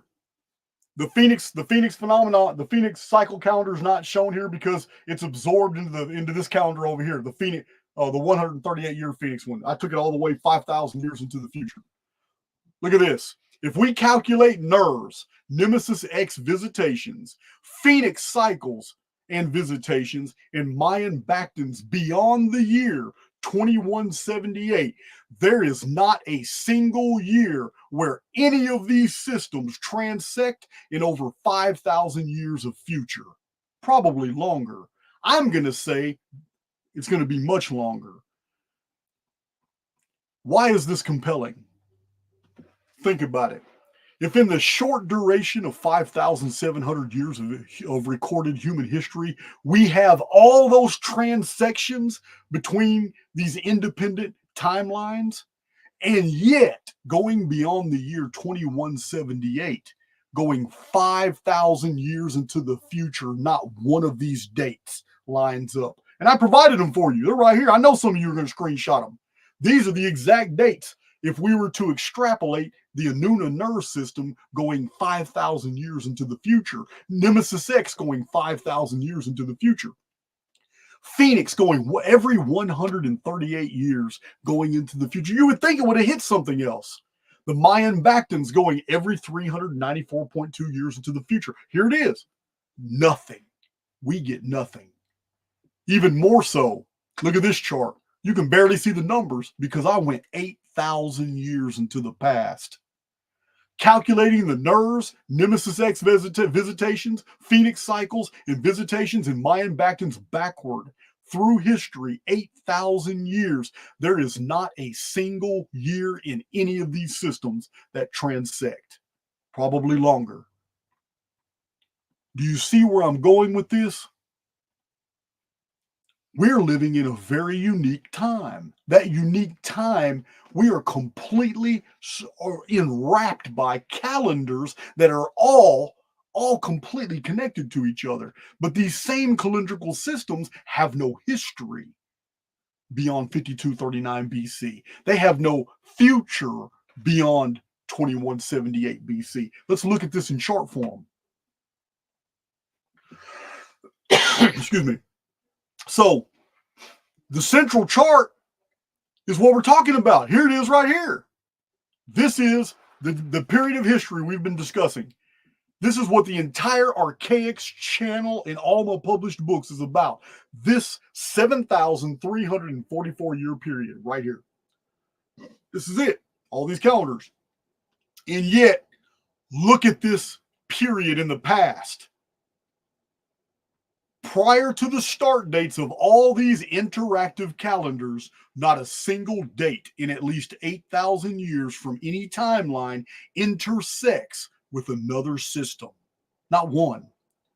This period concerned an entirely different simulation. There's nothing here. Remember, a bunch of this, as I've shown on my channel, is background programming. It's stuff that we're told in the construct happened, but we didn't live through it. It didn't happen. It's background programming. Our actual history started sometime more recently. Everything else is simulated, including history. All of this is not only simulated, it's an entirely different construct, and none of our calendrical systems have anything to do with this right here at all. Going backwards, counting year by year by year by year for all these independent systems, and not one single year can we find any one of these systems transecting. That is very sobering. So, again, beyond the year 2178, over 5,000 years into the future, yields absolutely not one date from any timeline that transects, because after 2178 AD, there will be an entirely different sim running. I'm going to show it to you. I'm just warming you up right now, guys. You are here in 2024. The calendrical intersects of Ner, Nemesis X, Phoenix, and the Mayan Bactan systems are 3439 BC, the Anunna appear in the Gihon flood. 2239 BC, the Anunna hide. They depart, and there's the Great Flood that kills the surface world. 522 AD, which began the Dark Ages, the Justinian darkness, the Justinian plagues. It is the only year in all world history Phoenix and Nemesis X were here at the same time. Also, 2046, which is what we're waiting on, which Nostradamus actually dated in Mario Reading's date index. 2046, the entire Western world will die. That's what Nostradamus said. So, he also said the period between 2040 and 2046 is mass migrations from the new kingdom across the Atlantic back to the lands of their nativity, which means the Americas are going to be dumping back into Europe in the Mediterranean. So 2046, time collapses to 66.6% of what is known today. Why? Because in the Great Tribulation, the trumpet judgments, God is going to remove from the construct 33.3% of sun, moon, stars, day, and night. All five of them are very specifically mentioned as 1/3 of the human race is eliminated. 33.3%. This is all in the trumpet judgments after the seals are broken. And the final seal is not even broken until 2044. So let's go to and then the final year is 2178. Total sim reset. Every single Nexus year is a major cataclysm. So let me read the yellow part down here. The inception of each of these calendrical systems is also a major cataclysm. Oh, I've already read all that. Yeah. So the inception, yeah. 5239 BC, 4309 BC, Phoenix destruction, 3895 BC, Adam and Eve reset, and 3113, the beginning of the Mayan calendar. Many scholars believe there was an impact event at that time. I've read some pretty good stuff on that. I don't know if I agree with it. I know it was destructive, but I don't know if it was an impact. I really believe a lot of those impact craters are actually calderas, and that much of the destruction comes from below, not from the sky. So the programming of the construct is interpreted by we inside the field as calendars and chronological systems.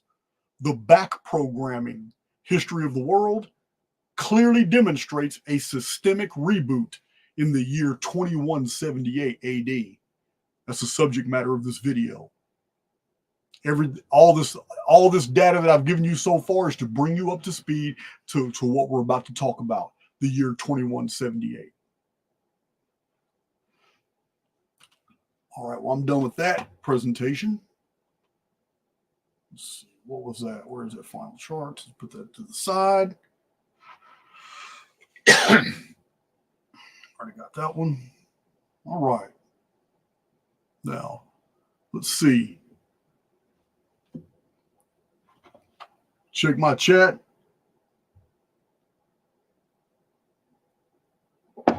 All right. Chat's rolling good. Got a nice crew here. Stop sharing. Let's see. Present. Bear with me real quick, because right now and for a few seconds, you guys are going to endure my bathroom break video because I am full of coffee.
There is an object hidden in the sky.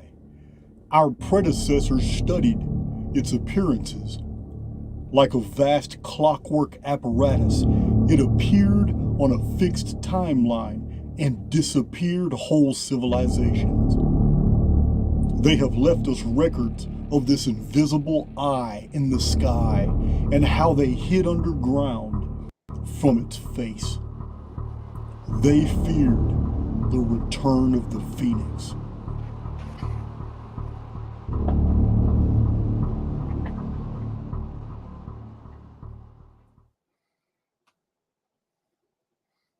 All right, guys.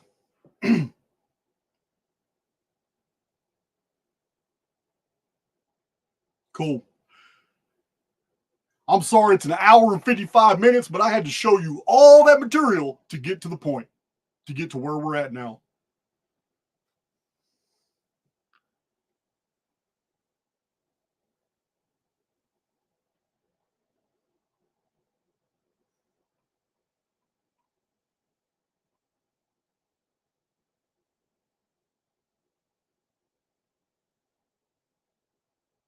All right, let's do it. Let me share the screen. Let me get rid of my bathroom break video. Share my screen. All right, entire screen. All right, let's get back in here. I'm going to need to see some stuff. So we got another chart to look at. Okay. So again, same chart. There's no changes. You see the color code. You see the nexus points between the charts. These are all the worst years in world history. Here they are right here. How all these calendars are connected together. Now, I have to draw your attention to the fact that the Phoenix cycle of 552 years ends in 2178 right here. And of course, the actual Phoenix 138 years does too.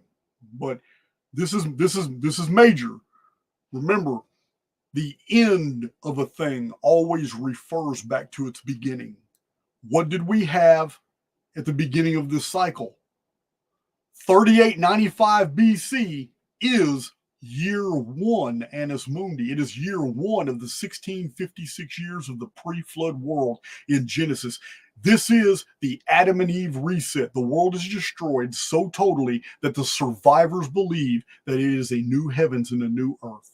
That's the beginning of a cycle that ends in 2178. Right here. The Anunna of 600 years is 216,000 days. Every single Nur is 216,000 days. The timeline ends in 1962, or 216 years before 2178. That's not a coincidence. Remember, if my Archaix veterans, you guys have seen how self-referencing works in calendrics. I've given you hundreds of examples. This is a self-referencing system.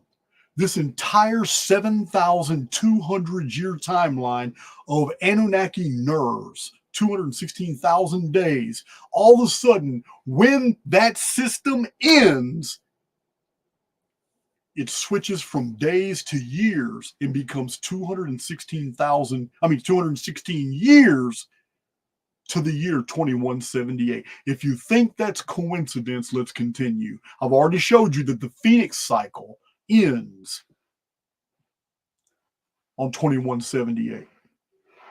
That's not a coincidence. But let's shelve that too. Let's look at the Nemesis X history. If you look at the 792-year periods of Nemesis X object, that timeline ends in 2106 for a total of 5,544 years. Maybe we need to look at exactly what this means. We can take the entire history that I've showed you multiple times now and in several charts of the Nemesis X object. The entire history of that object is 5,544 years. Can you see here how 5,544 years collapses to 2178? It's very easy to see. Now, why is this important? This number collapses to 2178, but what is 2178? Why is 2178 important? Right here. Not just 2178 AD, but the number itself, 2178. Why would that be? Why would that be so important? Well, let's look at it. I told you guys before the video to go to the community and look at this deal. Over 95% of all numbers, 1 through 9,999, which represents all numbers in existence. The reason being is because anything over 10,000 is merely a reduplication of a lower number. Over 95% of all numbers in existence collapse to zero when they are subtracted from their reflections. Remember, as I told you over and over and over in my presentations, we live in a mirror reality, in a reflective medium that serves us as the photo negative to a real reality that is somewhere else.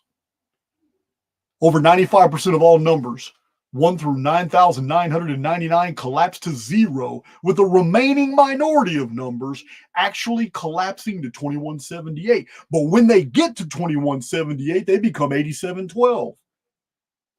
And when you subtract, when they get to 2178, you subtract it from its reflection of 8712 to produce 6534. But 6534 subtracted from its reflection of 4356 again becomes 2178. The immortal number, the only number in existence like this. For those of you, I've seen in the comment section, for those of you who think that 8712, 6534, or 4356 are also immortal numbers, they are not.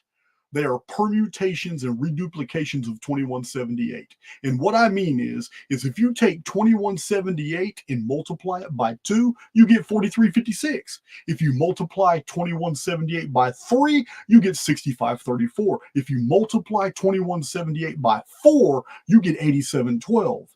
The holographic reflections to the very numbers themselves reduce our reality to almost nothing. It is exactly what the quantum physicists tell us is actually there. Remember, in the quantum field, almost nothing exists, and actual base reality is a bunch of oscillating fields that are very far apart with nothing but air between them.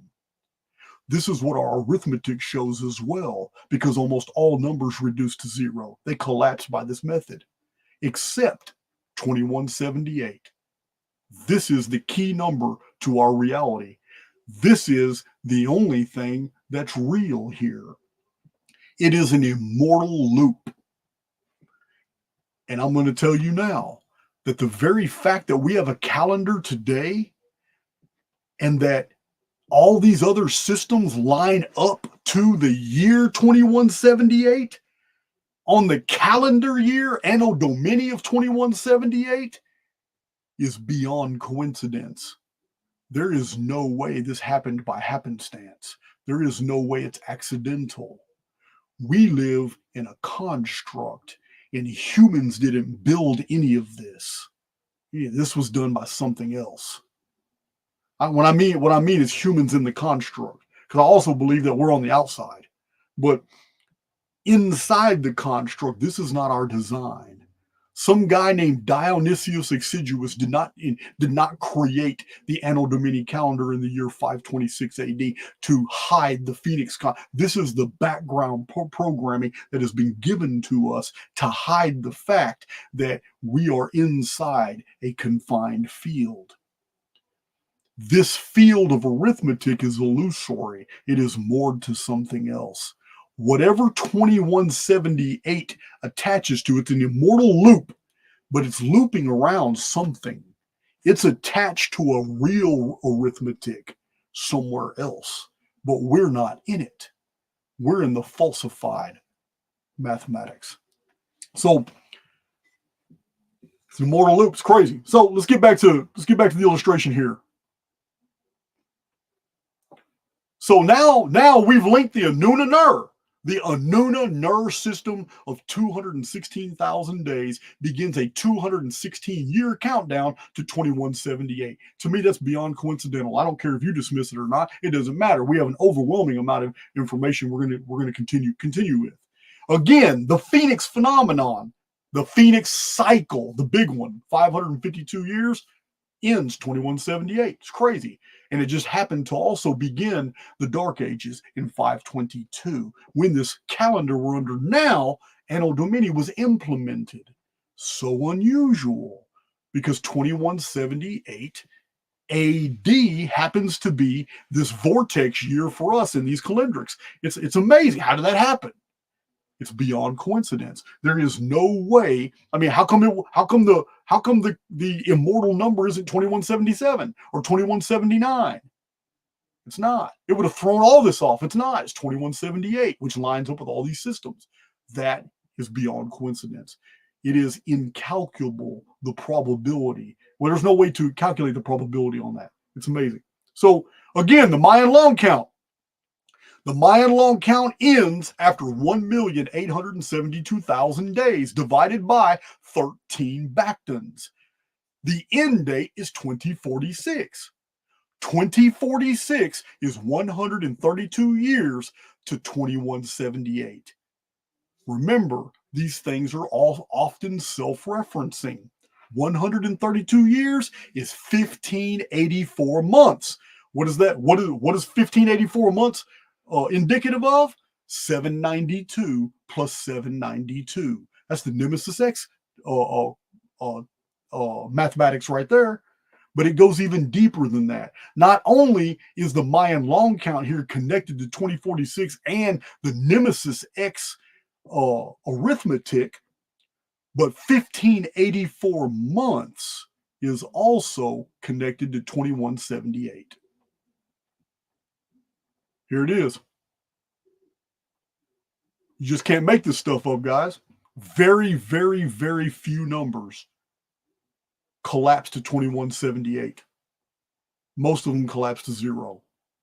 Here we got another one. 1584 collapses to 2178. Very simple how to see it. 1584 minus 4851. There it is, all the way to 2178 at the bottom. So in two different ways, the Mayan long count is associated here to the Nemesis X and 2178. Let's move these, get them out of my way. Got too much on my desktop.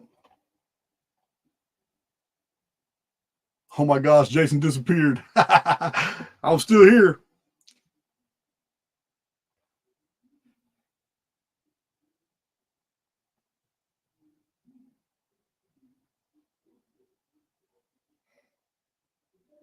Let's see here. Same card tricks. I'm using mathematics to baffle you.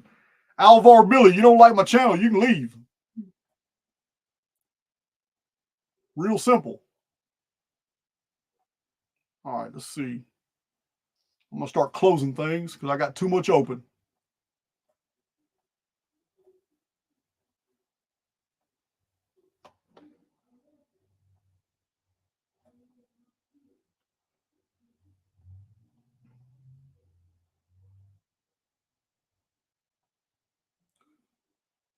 Let's see.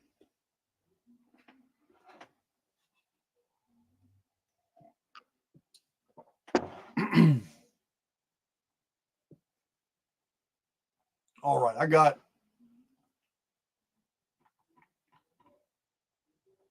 All right, I just had too much open. I had to deal with it. Now let me get back in there.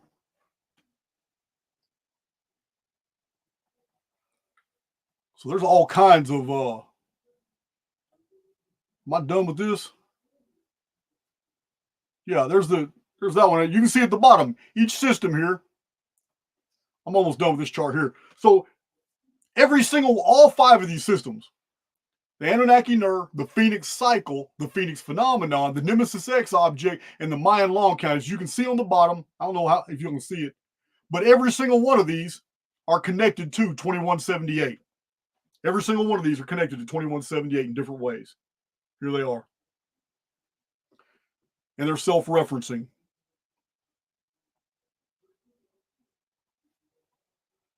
But we're going to take it even further. Now I'm done with that one. Told you I wasn't this organized this time, guys. It's a lot of information. Oh, I wasn't sharing my screen just now, was I?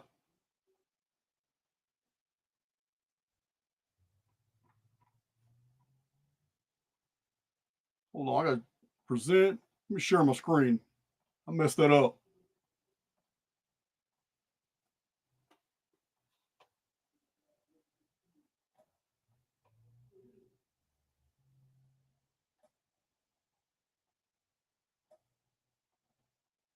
Okay, I wasn't sharing my screen. There it is right there. So you can see at the bottom, all 5 of those systems, the Nur, Phoenix Cycle, Phoenix Phenomenon, Nemesis X object, and the Mayan long count, every single one of them are linked to 2178. This collapse protocol, this immortal looping, every single one of them.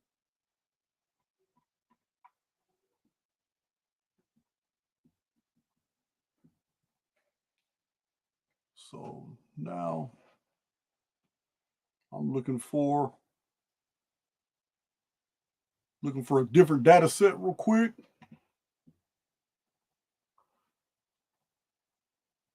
So we do have some real interesting stuff here before we go on to the next part. This is the Vedic system, 3103 BC, Kali Yuga begun. You can see it right here during the pre-flood world, 1656 years. You can see it right here. I can bring it to the middle. I can't bring it to the middle.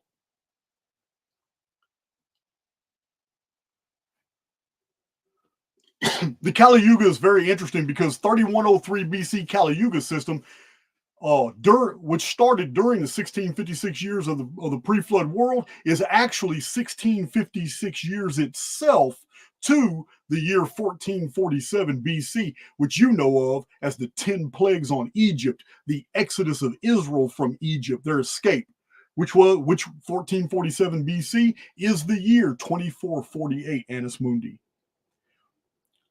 This is what I've shown multiple times on my channel. This number 2448 is integral to your understanding. This connects the Vedic system to the Phoenix system. And I have a whole video that shows the Phoenix holography. I think it's called Shadows of Kali or something, but it shows the Phoenix system, how it's connected to the Kali Yuga system. But here you see that Phoenix numbers connect the Kali Yuga age, which began in 3103 BC, to the Exodus event of 1447 BC. They're precisely 3 Phoenix cycles apart, 552 years times 3, to 1447 BC. This is 2448 Annus Mundi. You guys remember the significance of 2448, what it means in the construct, this Exodus concept. In the story, the Israelites are leaving a wicked world during a cataclysm and they make their escape. This is the background story to the concept of 2448. So let's see how that translates. I think I got a different one here. Let's see. Yeah, 1656 years of the antediluvian world. That's interesting. 1656 is 864 plus 792. There's that Nemesis X number again. And this is a Yuga number. 864. But anyway, you guys have all seen this multiple times. So I'm going to show it. What you're looking at here is 7,344 years of history. But 7,344 is divisible perfectly 3 times by the number 2448, the Exodus number. 7,344 times 3. 7,344 divided by 3 is 2448, the Exodus number. Why is that relevant? Because this structure here in Egypt, the background to the Exodus event story, the sloping angle is called the apothegm. The apothegm of the Great Pyramid in Egypt is 612 feet. 612 feet is precisely 7,344 inches. This means that the sloping angle in inches represents years of world history. As I've shown in multiple different pyramid videos, I've shown you guys where the pyramid is a calendar in stone by many different species of analysis. So, we'll get back to 2448 in a minute. Again, inside the pyramid, we have, again, right here, we have references to calendars. There is 1656. Remember, these measurements are all taken by Sir Flinders Petrie. They're the only ones accepted by the scientific community. This is 1,656 vertical inches from the base of the pyramid to the bottom of the great slab, a single slab under the king's chamber. Now, the slab is 534 inches long. But when you couple that with the 3,361 sloping inches of the entire grand gallery and ascending passage here to the conjunct, you have precisely 3,895 inches. The beginning of the calendar, 3895 BC, Adam and Eve reset, when the survivors thought that a new heavens and new earth had been created because the destruction was so vast. So the concept of Exodus and pyramid, removal from a wicked world, that concept is ancient. It was remembered by many people. Remember, here's from my book, Anunnaki Homeworld, on this giant disc, this ancient disc. Where's this disc at? I got it here somewhere. I got this disc I need to show you guys. Here it is. The Toltec stone of the fifth sun. It's also called wrongly the Aztec calendar stone. But this is the Toltec stone of the fifth sun. And the imagery here, this is the Doomsday. This is the Doomsday sigil right here. That's the Doomsday sigil. But right here in this stone is found the Doomsday symbol, the crossed bars, which means the completion of a cycle. The eye and the pyramid are all in this symbol found on that giant stone right here. It is symbolizing the end of a great cycle.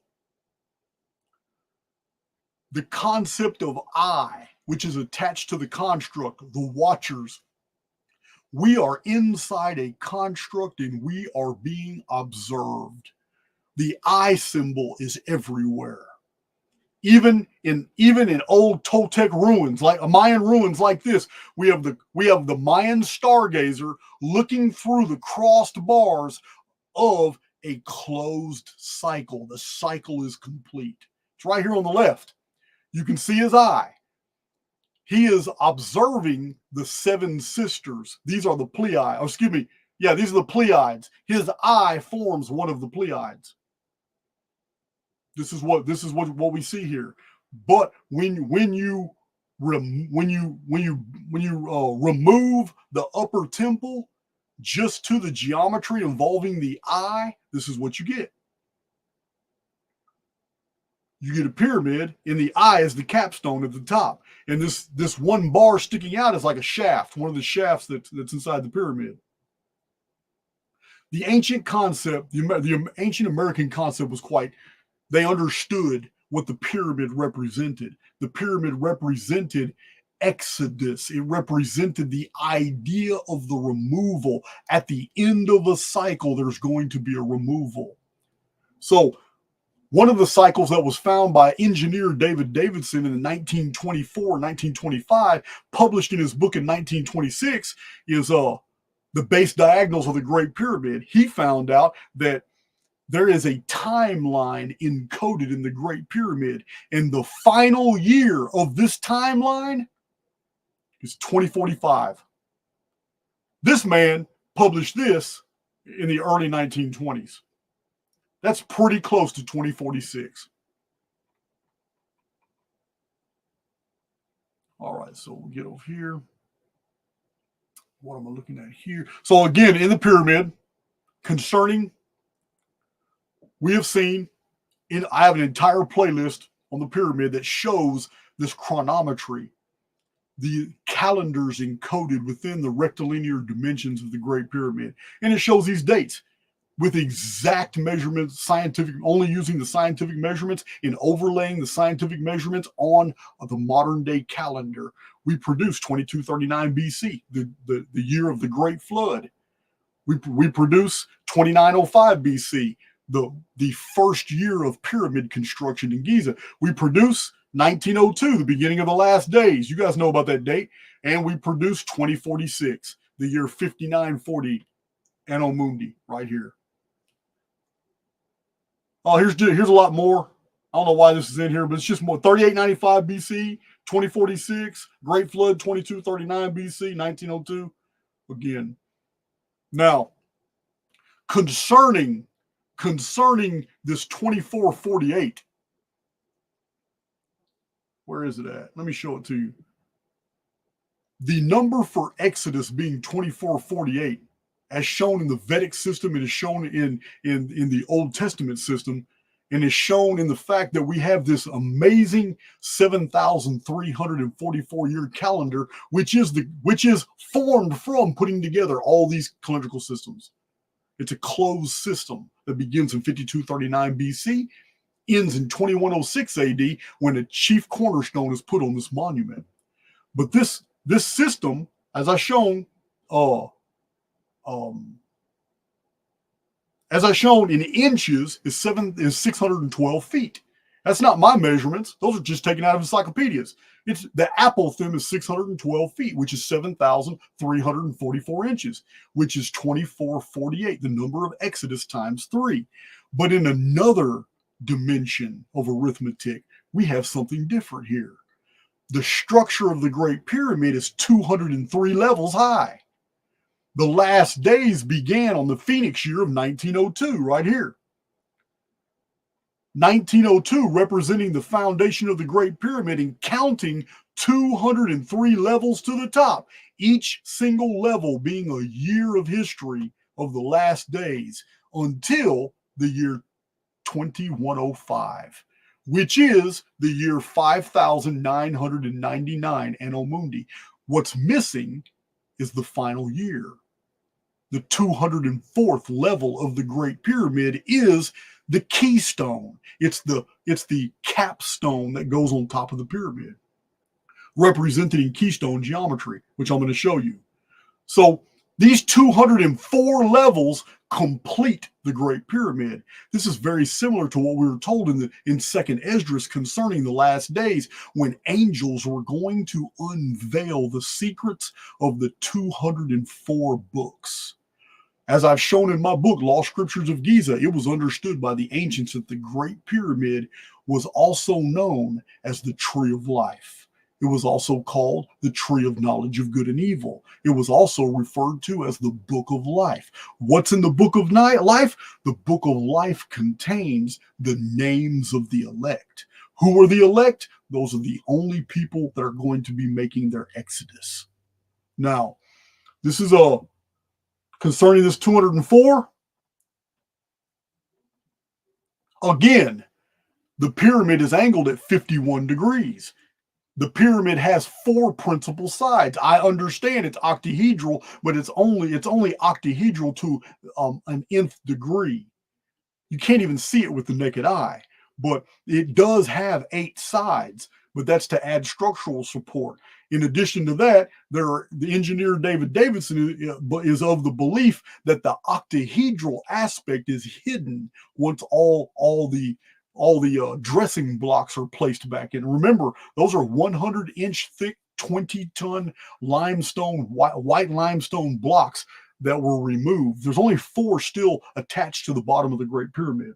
They're still in situ, but we have 4 principal planes that are all angled at 51 degrees. 51 degrees times 4 is 204. It's self-referencing for the 204 levels of blocks that go to the top. The 204th being the keystone, being the chief cornerstone, the stone the builders rejected.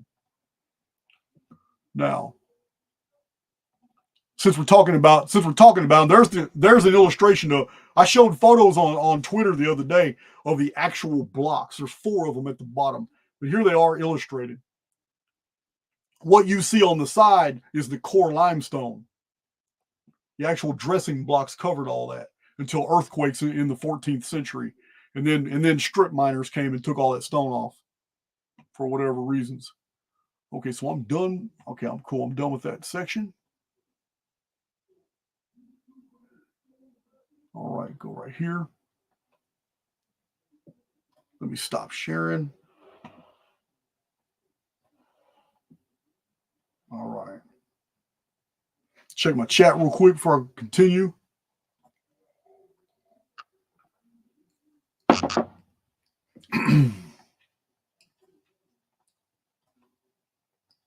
So here's what's fascinating.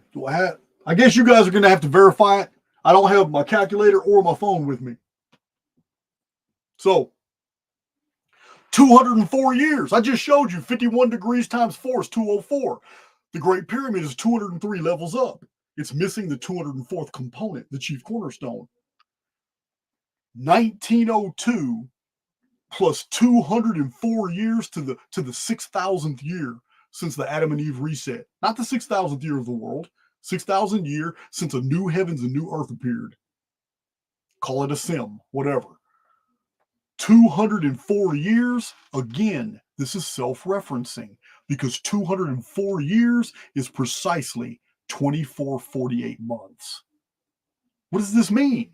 The apophthegm is 2448 plus 2448 plus 2448 inches, 612 feet to the top once the cornerstone is in place. Therefore, 3 being the number of totality, Exodus being the concept being demonstrated here, the cornerstone descends in the year 2106 AD, the 204th year. It fulfills the pyramid geometry and the concept of Exodus. Remember, I've told you in prior presentations, every single stone represents a soul of the redeemed.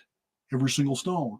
Book of Revelations begins, to he who overcometh, I will give him a white stone with a new name. To he who overcometh, I will give him a white robe. To he who overcometh, I will make a pillar in the temple of my God. In my book, Lost Scriptures of Giza, I told you the Great Pyramid was once known as the pillar in the land of Syriad. Syriad is the Sirius worshippers. Syriad is Egypt. So, Here it is, self-referencing that 204 months into the last days from 1902, the Phoenix year, the weird 1902 reset, 204 months to 2106 AD, fulfills the geometry of 2448 plus 2448 plus 2448 inches up to the top. But it's even deeper than that. That same Giza course countdown, every single layer of the pyramid being 1 year from 1902 all the way to the top, 2105, 2106 being the chief cornerstone.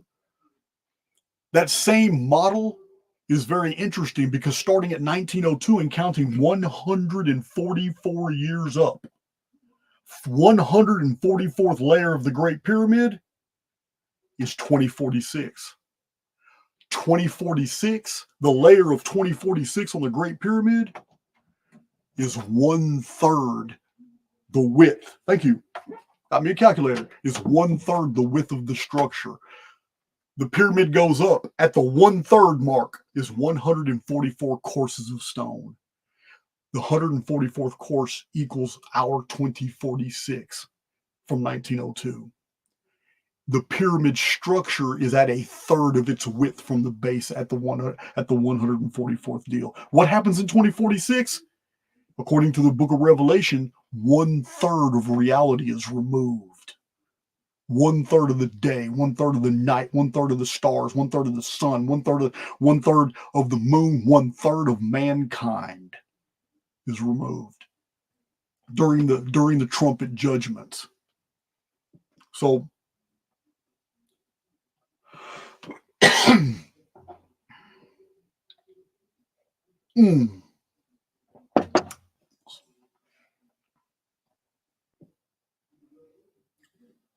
So I'm just giving you some interesting things. So the 2046 date is also connected to this dynamic. Remember, the old Anunnaki nerve system of 216,000 days is the main principal divisors are 144, and 108. 216, 108 plus 108. This is amazing. I told you guys, this is amazing stuff I'm putting together for you. I know it's my Archaix veterans that are having the aha moments. Those new to my channel, you're gonna have to catch up before you watch this video again and understand the full implications of what I'm saying. In the year 1614, the Rosicrucian order made themselves known. No one really knows how long they've been around. But in the year 1614, the Rosicrucians made themselves known, and they openly proselytized, and they got people to join the order, and it was published that they do this for 108 years. And then for 108 years, they go underground, and there's silence, and they do not take on, they keep everything within the family. They don't go out and minister and try to get disciples and get people to join their order. They're called the Rosicrucians. In my Chronicon, I give the sources on this, but you can look up the date 1614 for the beginning of the Rosicrucian order. The Rosicrucians did this for 108 years, and then for another 108 years they went silent. That's 216 years. But then another 108 years passes, and they're openly proselytizing again. So let's look at that. 1614 plus 108 gets us to 1722, when all kinds of stuff got wired up in the 13 colonies in the United States. 108 years after that gets us to 1830. Right after the pretty soon, it was pretty soon after, not right after, but it's pretty soon after the War of 1812, conflict with the British. 108 years after that, 1938, right there on the cusp of World War I. 108 years after that, according to the Rosicrucians themselves, they're on a mission that has them doing things, spreading the word every 108 years. Can't make this stuff up. That's the final year of Rosicrucian work. Now, that 108 is key to understand here.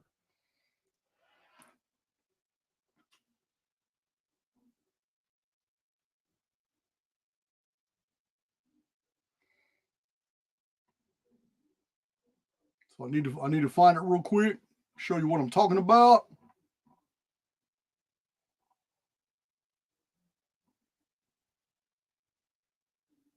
Oh, the 24, 48 years. Yeah. Okay. So I need to show you this because this is I'm gonna have to show. I'm gonna present it one more time. I got one more thing to show you. I don't want you thinking I'm being deceitful. Entire screen. All right, we're gonna go back in Chronicon real quick. You hit this Chronicon. If I can find it. Well, I'm losing everything, ain't I? There it is. We're going to go to the year 271 BC.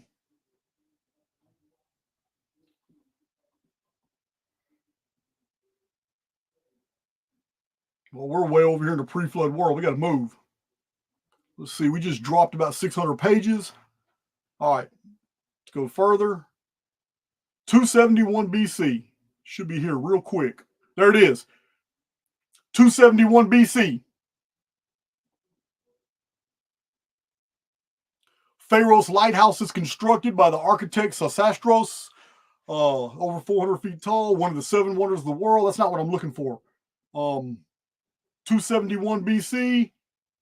Pharaoh's, Nemesis X object completes its 60 years over the ecliptic, right here, completing its 792-year orbit. There it is right there, guys. Nemesis X object was right here in 271 BC. It's on that chart. Right there. According to the records of Ptolemy Philadelphus, something totally eclipsed Venus. I know they would have panicked too, because they would have altered their Venus almanacs and all that back then. They religiously counted Venus movements in the ancient world. So Nemesis X appeared, blotted out the stars, blotted out Venus. It's all here. It's the brightest star in the sky. But this also marks a very important date. This marks the rise of Rome against Greece. The last, his name is Pyrrhus of Macedon, the last of the Macedonian kings, and the resistance of the Greeks was quelled in this year of 271. 271. Now the Romans are the main power. They enslaved the Greeks. Terrible year for them. But why is this important? Well, I'm going to show you. I'm going to show you right now. 271 BC is the year 3624. You see? It's the year 3624. I'm going to blow that up for you so you can see it. Okay, there you go. Damn it. There it is right there. You can see that. 3624. So, 3624, from the appearance of the Nemesis X object, the slavery of the Greek people, the rise of Rome, the disappearance of Venus for a while, 3624 plus 2448.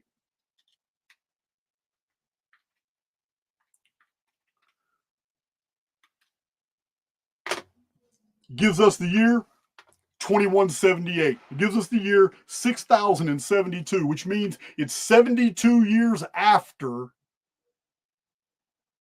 the year 2106. That is precisely the year 2178. So this event links the Nemesis X. This is another link of the Nemesis X calendar to 2178, the collapse protocol of the entire simulation itself.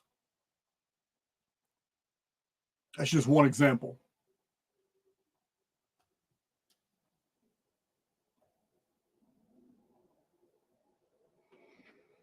Now, what's interesting here, what I find super interesting here, is that the Anunnaki Nur calendar, I told you, 1962, close encounters of the fourth kind. Human females have now been exchanged in modern history, our history. Human females have now been exchanged for the sharing and the acquisition of subterrestrial technologies. So this is the whole alien abduction phenomenon, which isn't aliens, it ain't in the sky. It's all done from underground facilities. Now,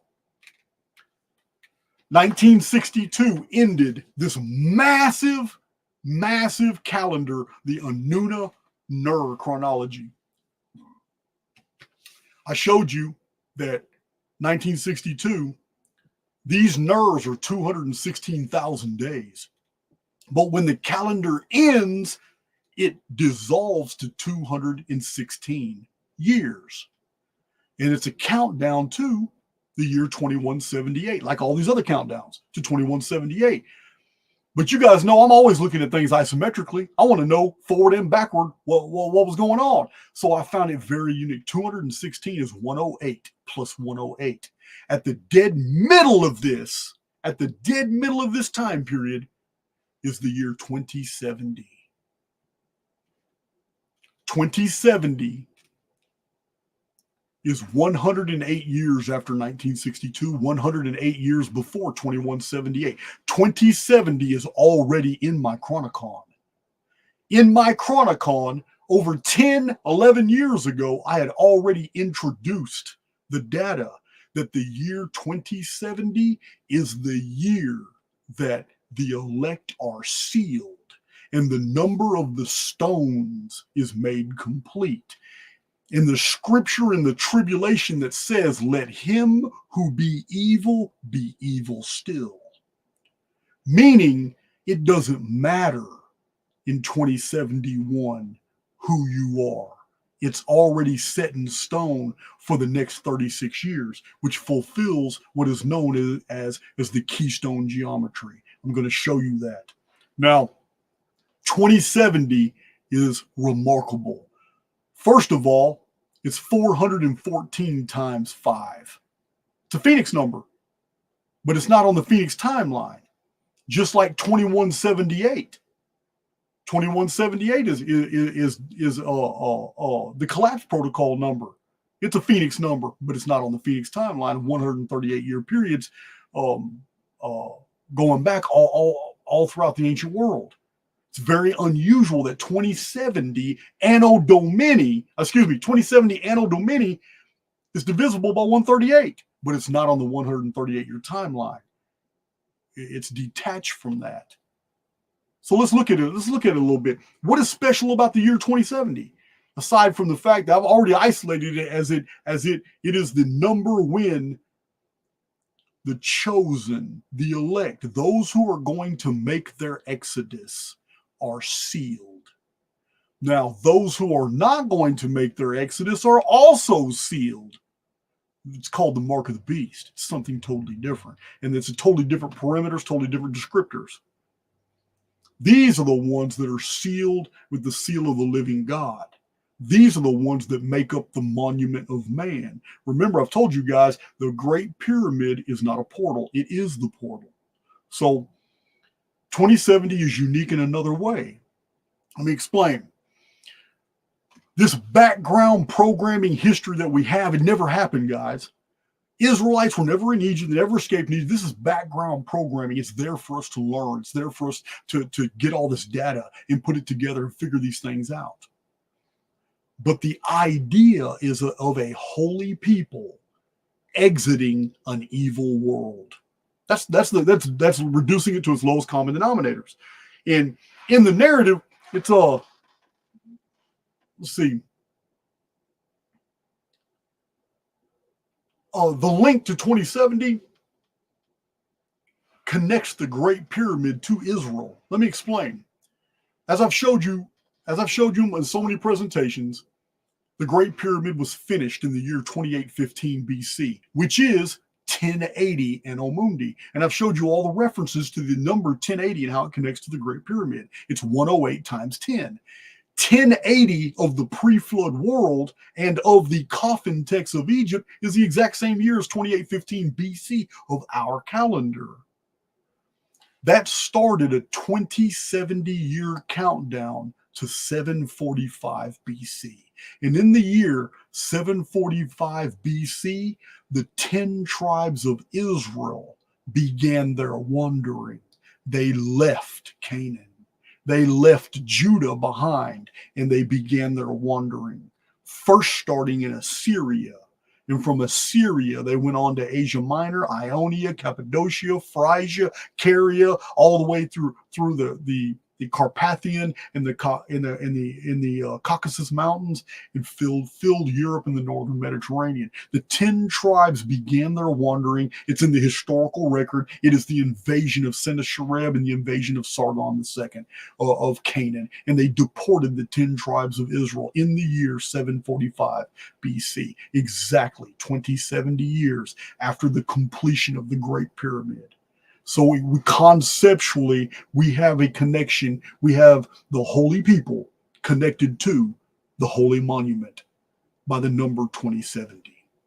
So remember, the prophecies in the Old Testament are very clear. Israel would forget who they are. They would totally forget. In their wanderings, they would totally forget who they were, their identity. They would also, first of all, not forgetting who they were is in the prophetic names of Manasseh and Ephraim. But it's more than that. It's these concepts are not just attached to the ancient Israelites. It's attached to us. We are in wandering. We're not home. We are in wandering, and we have totally forgotten who we are. We are Israel.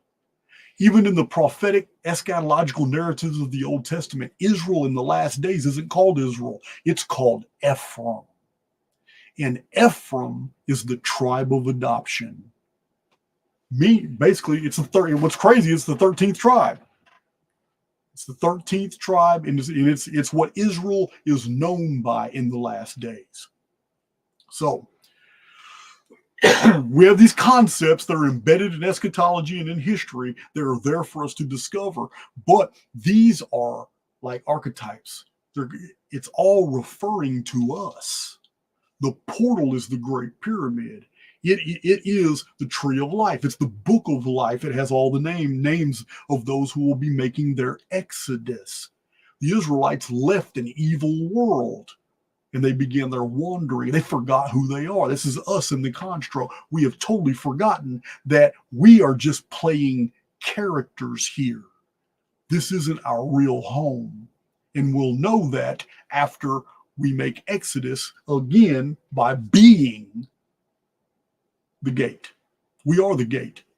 Remember what Jesus says, I am the gate. He wasn't lying. He wasn't lying at all. And by extension, we are him. So I know this is getting metaphysically deep. I'm sorry. Let's stick to the calendrics. Let's see.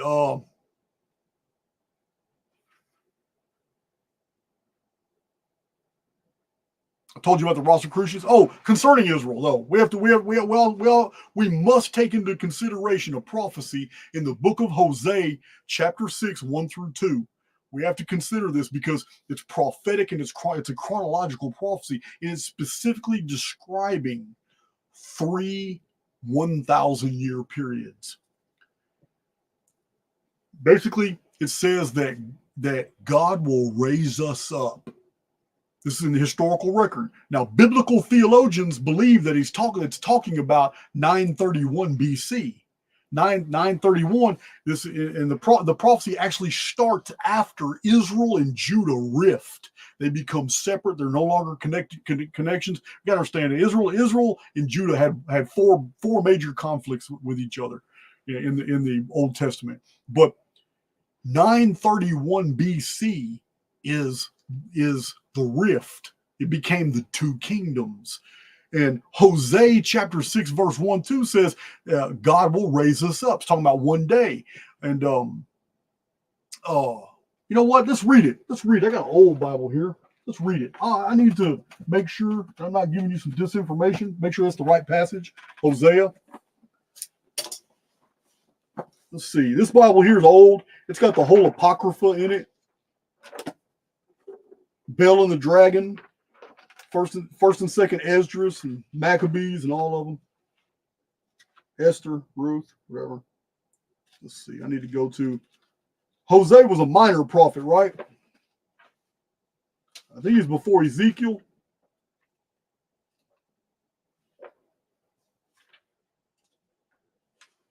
I might be wrong.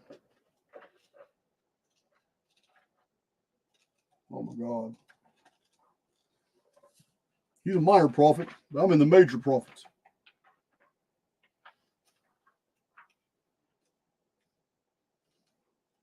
If I was looking at my chat, I might be able to find it faster. I'm in Daniel. Oh, I found it. Jose.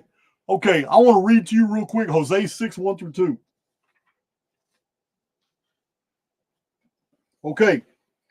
Come, let us return unto the Lord, for he hath torn, and he will heal us. He hath smitten, and he will bind us up. After 2 days will he revive us. In the 3rd day he will raise us up, and we shall live in his sight. Okay. Remember, a day unto the Lord is as 1,000 years. Applying that eschatological interpretation, we have 3 days described here, and it says he will tear us apart.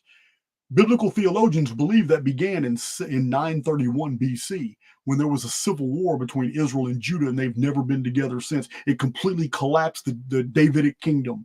David, Solomon, Saul, all that kingdom collapsed. 931 BC began the rift of the two kingdoms. If that began a 1,000-year period, then that means the 1,000th year was the year AD 70. Do you know what happened in AD 70? In AD 70, Judea was devastated when the Romans destroyed Jerusalem. That was 1,000 years. He hath torn us apart. That's the first 1,000 years.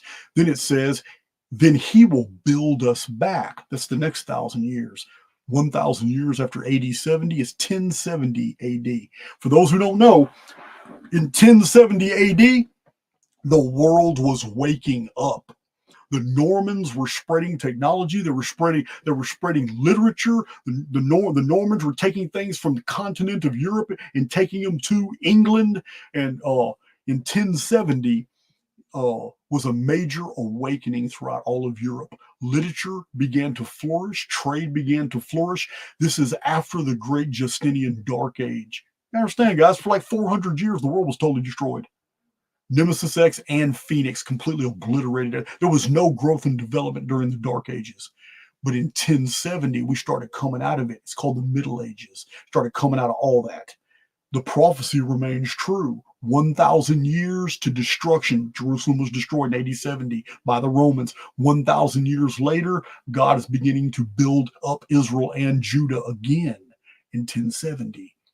1,000 years later, he will raise us. He's going to, what does it say? This is talking about leaving the construct. After 2 days, he will revive us. This is 1070 AD. In the 3rd day, he will raise us up. This is resurrection language. He will raise us up, and we shall live in his sight. Exodus from the construct. 1,000 years after 1070 is 2070. So, we're not done. That's just tying in a biblical prophecy to the year 2070, which is still very interesting. Now, this is 3,000 years. This is a 3,000 year period from 931 BC to 2070 AD. It's exactly 3,000 years. So this is interesting too because it's a further link to the Anunnaki Ner chronology. The Ners are 600 years. 3,000 year period is 5 Ner. 5 times 600 is 3,000 years. So here, it's all self-referencing. It's all self-referencing, guys. Another thing about 2070 is really interesting because the Islamic Hijra calendar, another one of the Abrahamic institutions, like Judaism and Christianity. Now we have Islam, the last one to enter the field. It started in 622 AD, the Islamic Hijra calendar, but it starts later than the other calendars. 622 point something 5, adding 1,447 days. Years. 1447. Where have you heard that number? 1447 BC was the exodus of Israel from an evil land, Egypt. 1447 was the year 2448 Annus Mundi. So in the Anno Domini system, 1,447 years after the first year of the Islamic Hijra calendar falls perfectly in 2070 AD. Again, we have a reference even in the Muslim count prophetic countdown, which is their Hijra holy calendar called the Hijra. We have right here in the calendrics a reference to Exodus in the year 2070. Totally different system, an absolutely different system. All right, so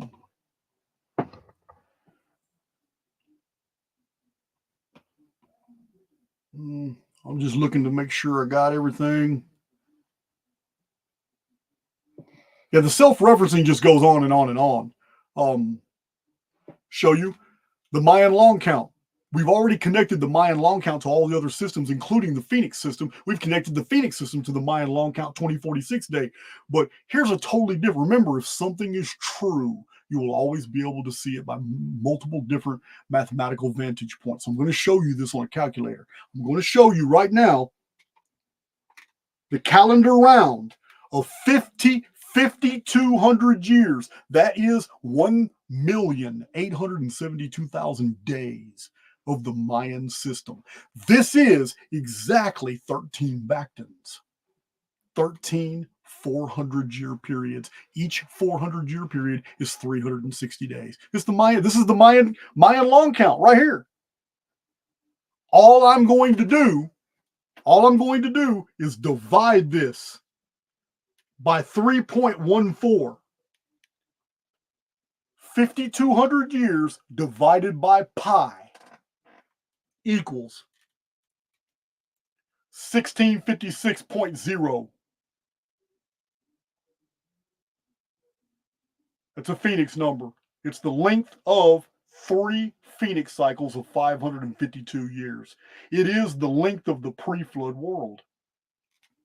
The reason I'm showing you this and all these other self-referencing features is because the more I can go on and on and on and on, and I have in Chronicon, and you can look up all the dates in your own copy of Chronicon. You can look up all the dates that I have given a dissertation about today, and you will find more sources and more calculations that I never mentioned in this presentation. I would never be able to. I have an endless amount of information, especially calendrical information that links all these calendrical systems. The whole point of this video was not to show you the self-referencing aspects, but to show you that no matter what calendar that we're looking at, not only do they enmesh with each other, but they also all factor to the year 2178, and that 2179 does not exist in calendrics. In the beginning of our system, 5239 is interesting because 5240, the year before, doesn't exist. We can go 10,000 years into the past, and I'm aware that we can go over 5,000 years into the future, maybe farther. I just didn't do it. My chart, I ran out of chart paper. I just didn't do it. But you can. I encourage everybody to fact check me. We are in a closed system. That closed system loops when we hit the year 2178. All calendars are attached vicariously through some species of calendrics, factoring by days, moons, or years to the number 2178. What's even more incredible to me is that not only is 2178 the immortal looping number that does not collapse to zero and the only one in existence, but that 2178 Anno Domini is actually when all these other calendars perfectly aligned to. Who designed this? No man did, not anyone inside the construct. This is computer perfection. This is intelligent design, far beyond our ability from within to orchestrate. Yeah. A bunch of Muslims didn't get together in 622 and decide to start a calendar. It's not what happened. And we know, remember, all calendars are, I have presentations about this. All calendars are ex post facto impositions. They are introduced into the field years after the events they allegedly depict. So That's my presentation. I wanted to show you all the associations to 2170 and how they fit and how all these things are self-referencing. What they actually unveil are two things. Not only is simulation collapse and reboot and restart in 2178, but studying 2178 actually further gives us even more information about the year 2070. I'm not done. I have keystone geometry to show you. Sure do. I got something I got to show you because it has everything to do with the chief cornerstone, to show you in the calendrics how geometry actually educates us on these timelines. One thing I got to show you real quick. Share my screen. Oh, I'm getting good at this. I'm getting so good at this. All right, let me find this illustration.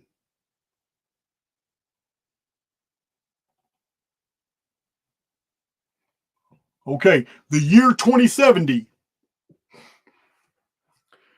Once we get to the year 2070, there's no more, like I said, the beast kingdom. The reason the mark of the beast is final, because it is. Everybody who takes it's getting looped right back into the system to start over. You're not going to hell. You're not going to burn in hellfire. You're not going to do any of that shit. 2178 is a reboot. It's a loop. You're going right back. You're going right back to where? You're going back to Genesis. I say this on my channel all the time. We're in a loop. The code for the loop is in the book of Revelation and in the book of Genesis. They fit together. Everything else is filler. Everything else is man-made filler. The true key to understanding the ongoings of the construct and what we're doing here is in the book of Genesis and the book of Revelation, and everything in between is just the writings of men who were inspired by God.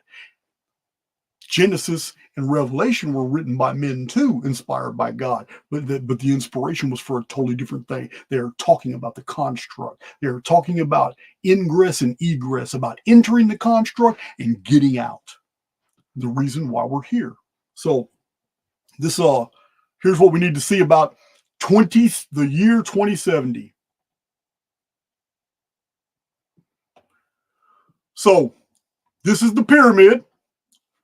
In the year 2070, it's not yet complete, but 2070 is 36 years from the end of the Anno Domini, the end of the Annus Mundi calendar, the 6,000th year, 2106 AD, 2448 months Exodus from 1902.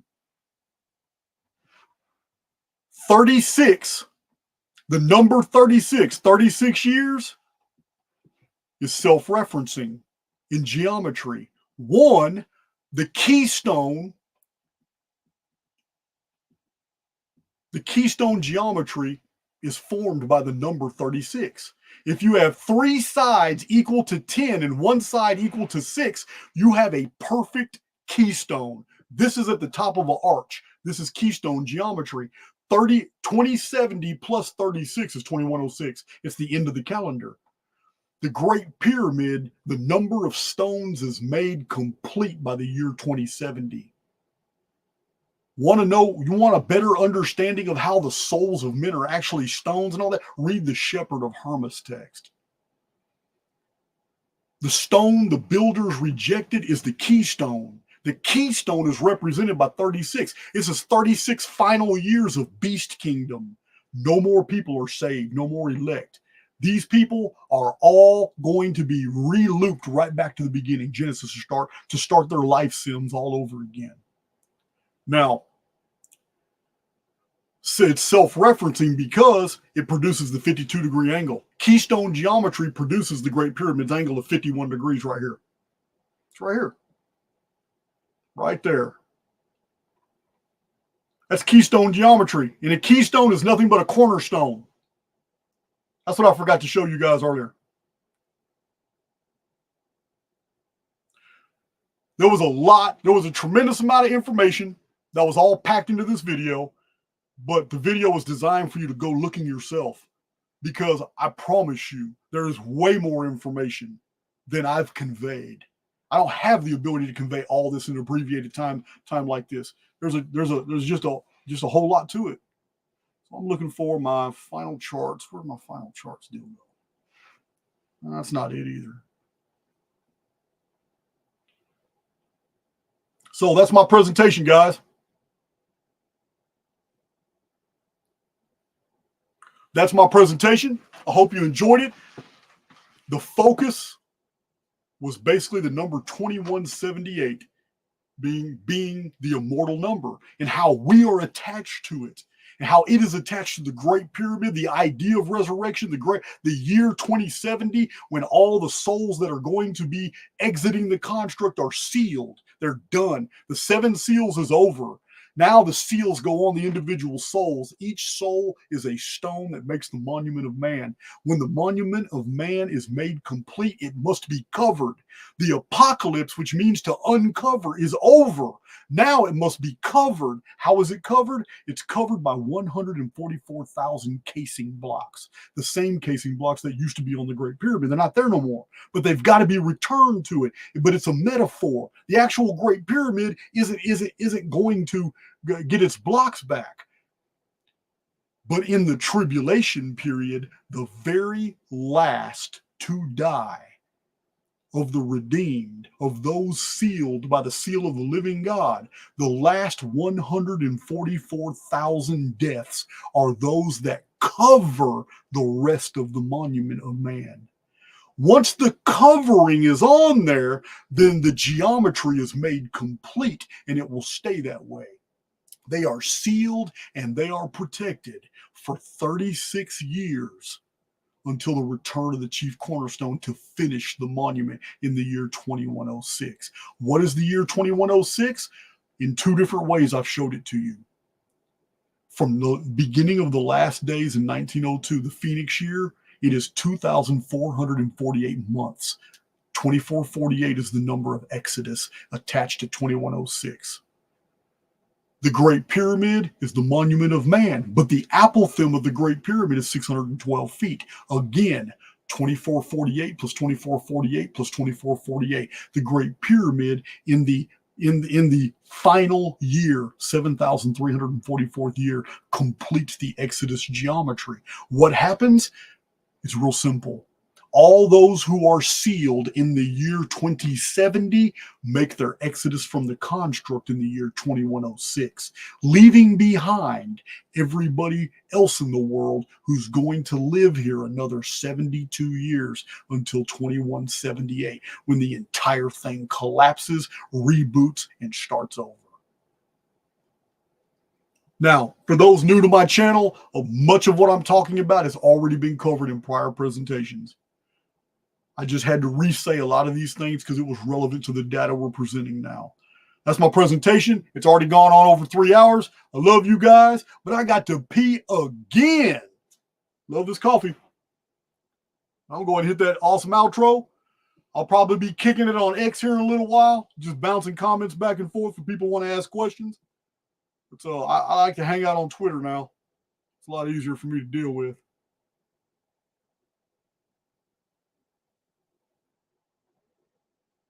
But until later, love you guys.